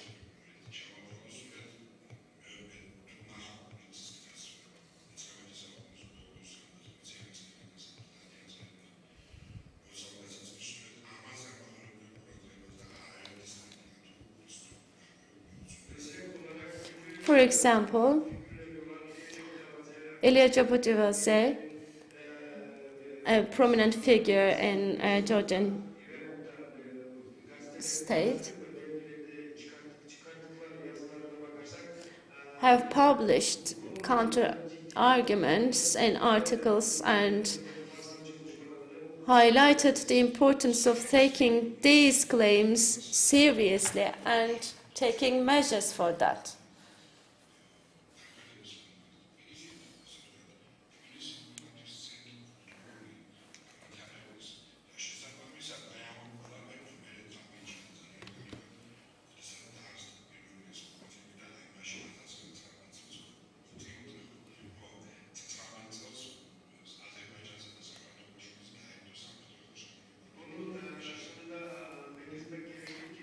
And we need to state that in Georgia, there is a Muslim population, and such claims were never vocalized by Muslim people. Upon the establishment of independent state in between Azerbaijan and Georgia, there was this treaty of alliance, and this is a sign of this amicable situation back in the time.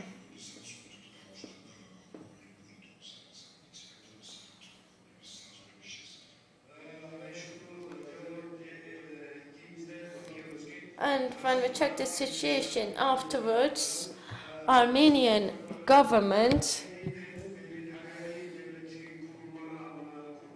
was still pursuing their great Armenian state ideology, and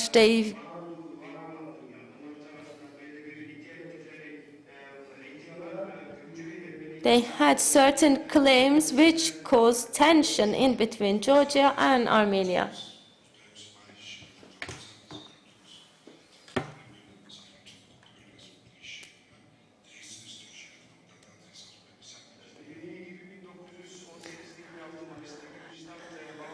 In 1918, Georgia claimed its independence, and the state borders were identified. The border issue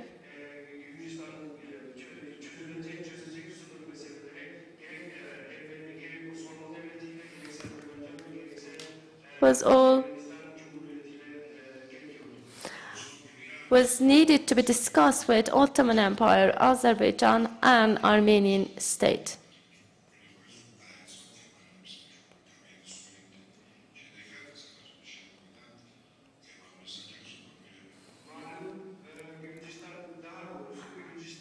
And actually, Georgian government was under the authority of Germany. Germany deployed its troops to Georgia as per request.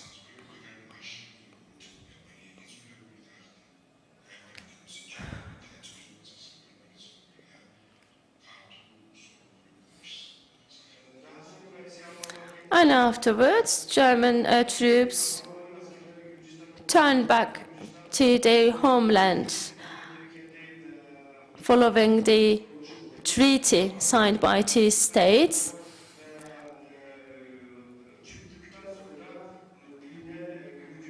After the retrieval of German troops from Georgia, there was a war erupting in this location.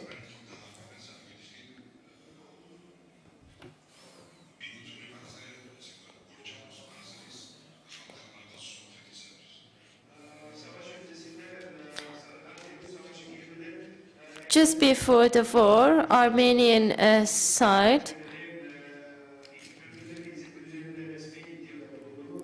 officially claimed 2 parts of Georgia, and they wanted to annex these soils to their state.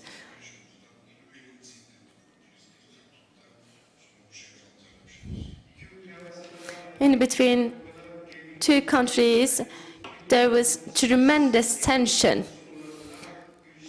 By the end of October of the year, Georgian troops and Armenian troops started direct conflict.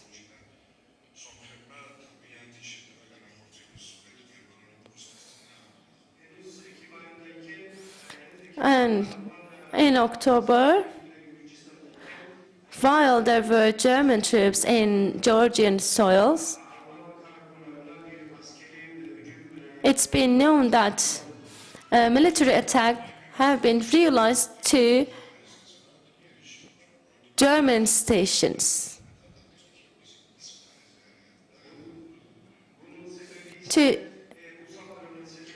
Just to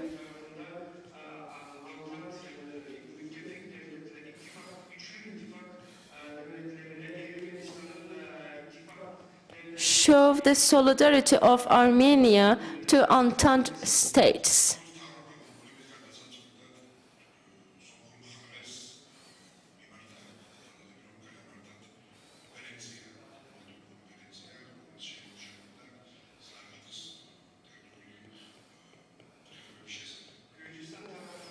Georgian side,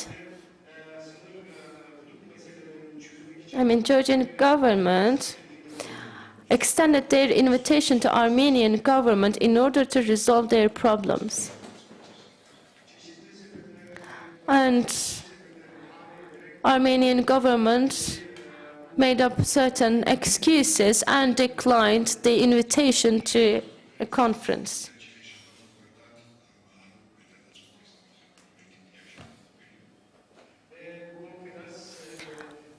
And indeed, as it has been seen, there were no conferences held between two parties.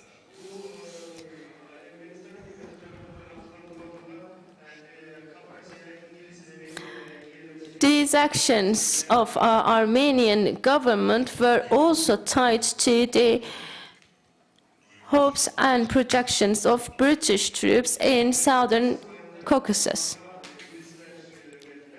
In November, there is the arrival of British troops to Batum.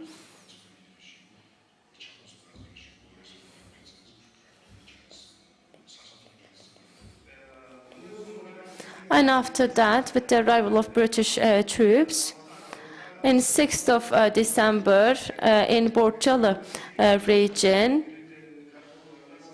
there were attacks to police and military stations of the state of Georgia. And because of that, the war of Georgia and Armenia has started. And the war has been initiated by Armenian side.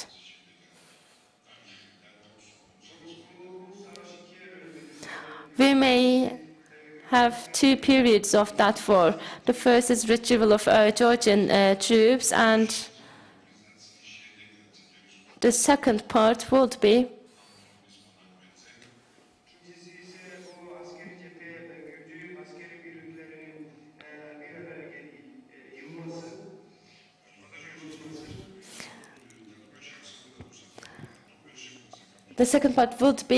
the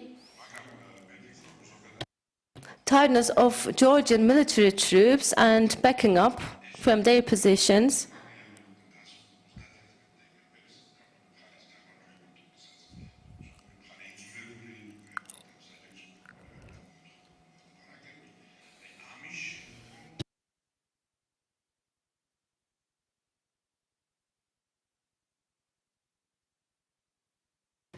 As it has been known, this conflict was quite brief, and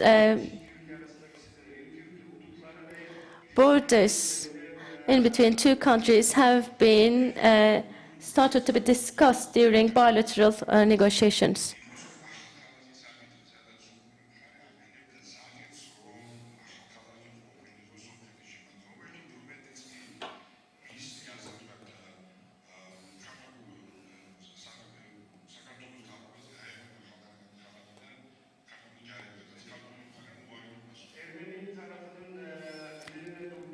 Armenian side wanted Kulakia region, and they said there should be demilitarization of a certain location which is close to the claimed soil.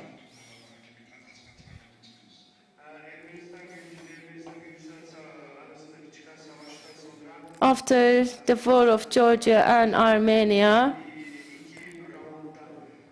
there were two rounds of peace talks.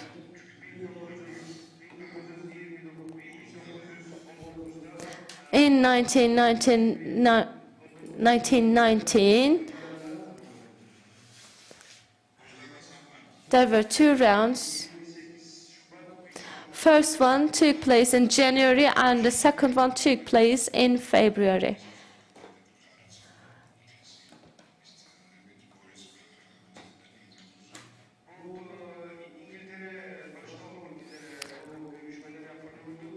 And the peace talks were led specifically by England and some other countries. There was this neutral location to have these discussions. The parties agreed to retrieve their military forces, and any military unit which is active on the site would be retrieved from the region. And after the treaty signed by two states, they recognized one another officially as states.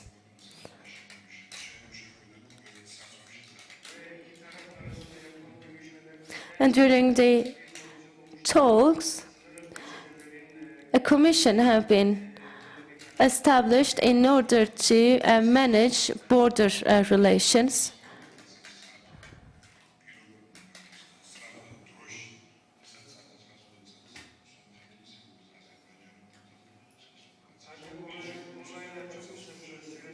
However, after a very short while, the circumstances have changed,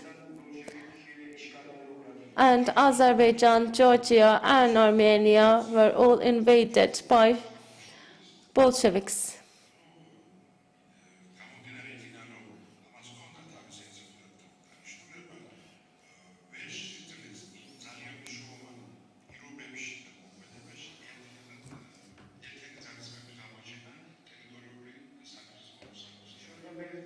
And it is important to state that at that time, two states have were not able to find a solution in regard to border and certain issues, and there were conflicts over that.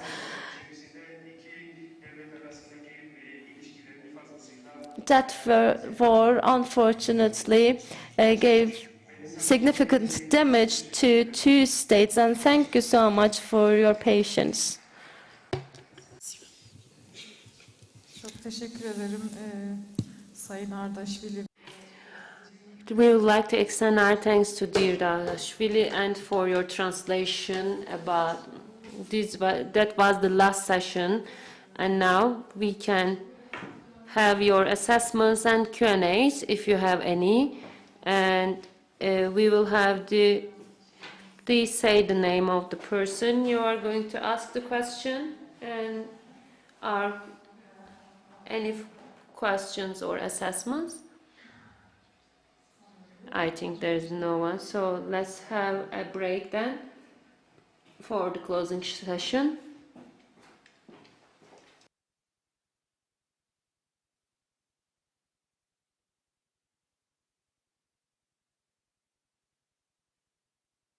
So let's give the certificates of the participants.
Teşekkür ederim. Benim de işim bitti gerçi de. Beraber gidelim. Kıymetli katılımcılar, her şeyden önce sabrınızdan dolayı teşekkür ediyorum. Gerçekten yorucu oluyor. Sabahleyin başlamıştık. Bu saate kadar devam ettirdik ama şöyle bir kolaylığımız var. Bu tebliğlerin tamamını biz arşivlemiş oluyoruz. Kayıt altına alındığı için her zaman bu tebliğler yeni baştan dinlenebilir. Şimdi bugün tarih bölümüyle, özellikle üniversitemizin tarih bölümüyle çok yakın bir diyalogumuz oldu. Ben her şeyden önce teşekkür ediyorum kendilerine, tüm tarih bölümü hocalarımıza. Bu tür programları hakikaten yapmamız lazım. Ama bu bir mecburiyet gibi takip edilmemeli. Daha farklı yöntemler kullanmalıyız. Özellikle hep söyledik, genç neslimizi bilinçlendirmemiz lazım. Onlara yönelik bazı We should think about that. First of all, I would like to extend my thanks to you for your patience, and I would like to extend my thanks to the Kafkas University History Department. And we should follow up these events with different methods so that we can draw the attention of the youth and young students. And this is our duty, I think, to talk about the truth more.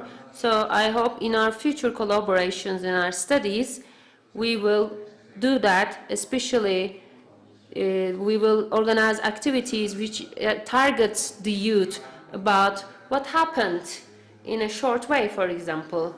Because in 15 minutes we try to wrap up something, but maybe these topics are will continue for days.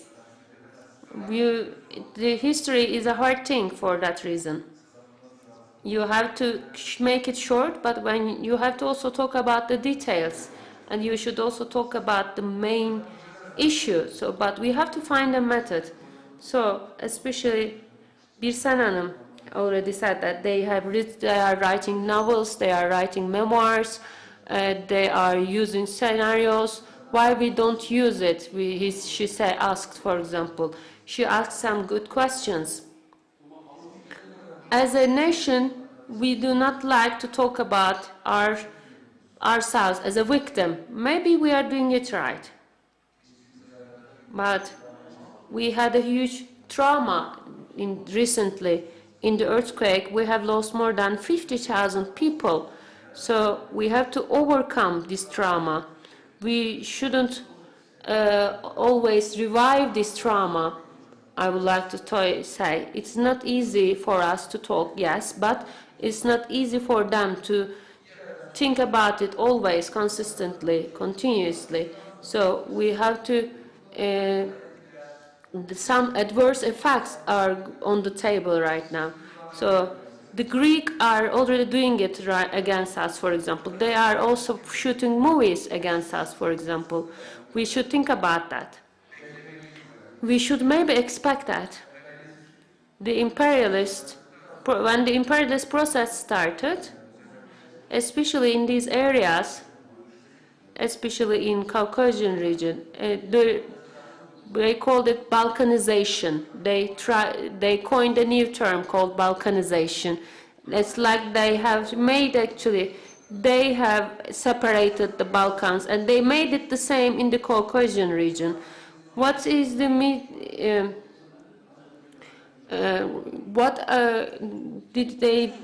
what were the British doing there, for example? So we should think about that. And also, right now, the topic is now a different one, especially after Russian and Ukraine war. New possibilities of war is on the table in the Baltic region, for example. So maybe we will talk about new balances, we were talking about globalization, we were talking about world trade. We will see these were all different stories. My estimations are like that. So in the midterm and long term, we will see many different, very different events, and where will the perceived things will change, I can say. And the nations want to, new alliances maybe will emerge. And the main important thing I would like to underline that the neighborhood relations in this area will be of great significance, I would like to say. And we are always in favor of peace, in favor of peace in the world, peace in the homeland, as you know, in our point. So we would like to think about that. All these problems. Now Turkey is an intermediary now in all problems now. This is the point we know, actually. So let's listen to you, dear professor. You are going to summarize the event, actually. Yes, I would like to first of all say that the professors in the history department, thank you so much for your efforts, and I would like to extend my thanks to dear professors, my dear colleagues in their working in the area. So the topics are in terms of we should gather all shareholders, all the topics we are talking about. So first of all, I would like to extend my thanks to dear governors, to dear rectors. It was good to see such high authorities in the first sessions, and so thank you for your attention also for the sessions too. Yes, we are having difficulties to keep the attention of the audience all day long, but we are having some good stops in this thing, I think. And in terms of both, the topic was good and the event was held in the right place and in the right time, I would like to say that. 12 professors has participated to the event, and the points they have mentioned show that they are very good experts in this area. We would like to extend our thanks to them and our gratitude to them. And these are actually in line with the historical process were revealed in the rightest way, and the Armenian atrocities in Kars, Armenian incidents, our missionary activities, there are a lot of points were talked about, and the Q&A was good. I would like to say that the contributions were actually, we were happy to see new contributions and new Q&A, new questions from the areas. So Armenian atrocities, Armenian problem is something actually revealed by all the presentations that Russia, British people and all the foreign states are also involved. But of course, it is something which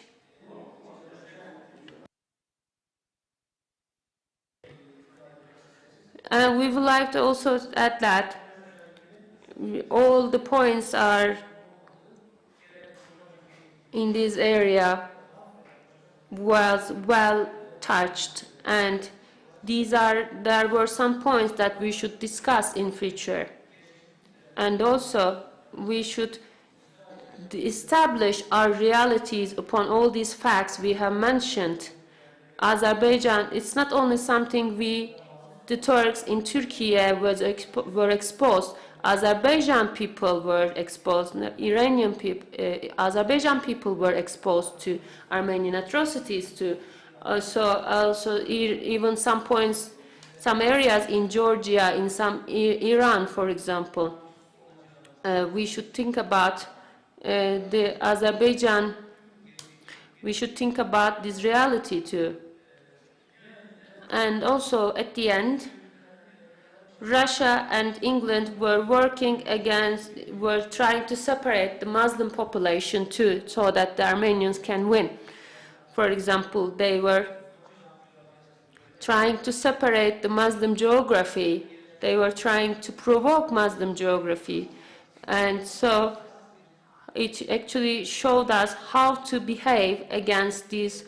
Actually, all the presentation has given us clues about how to struggle against these atrocities and against these claims. And especially for the activities done in the history, Tashnak's mentality was a mentality which was the other states were disturbed too. So we should separate Armenian nation, and in 1911, in 1921, with the Tashnak were defeated, but this mentality is still on the table. We should think about that too, and we should, in terms of military points, this problem is solved, but in political arena, we should also support our claims with truth. So in the 21st century, now it is Karabakh, now it will be maybe a different area where the Muslim geography will be affected too, maybe threatened too. So for that reason, we should develop a common policy. These are all the points I would like to mention. Thank you so much. So I hope we will have some more research institutes. This is my individual. We will need some more research institutes. This is my individual opinion, by the way. Thank you so much for your patience. So let's have a collective photo, family photo. We would like to extend our thanks to our friends in the organization too.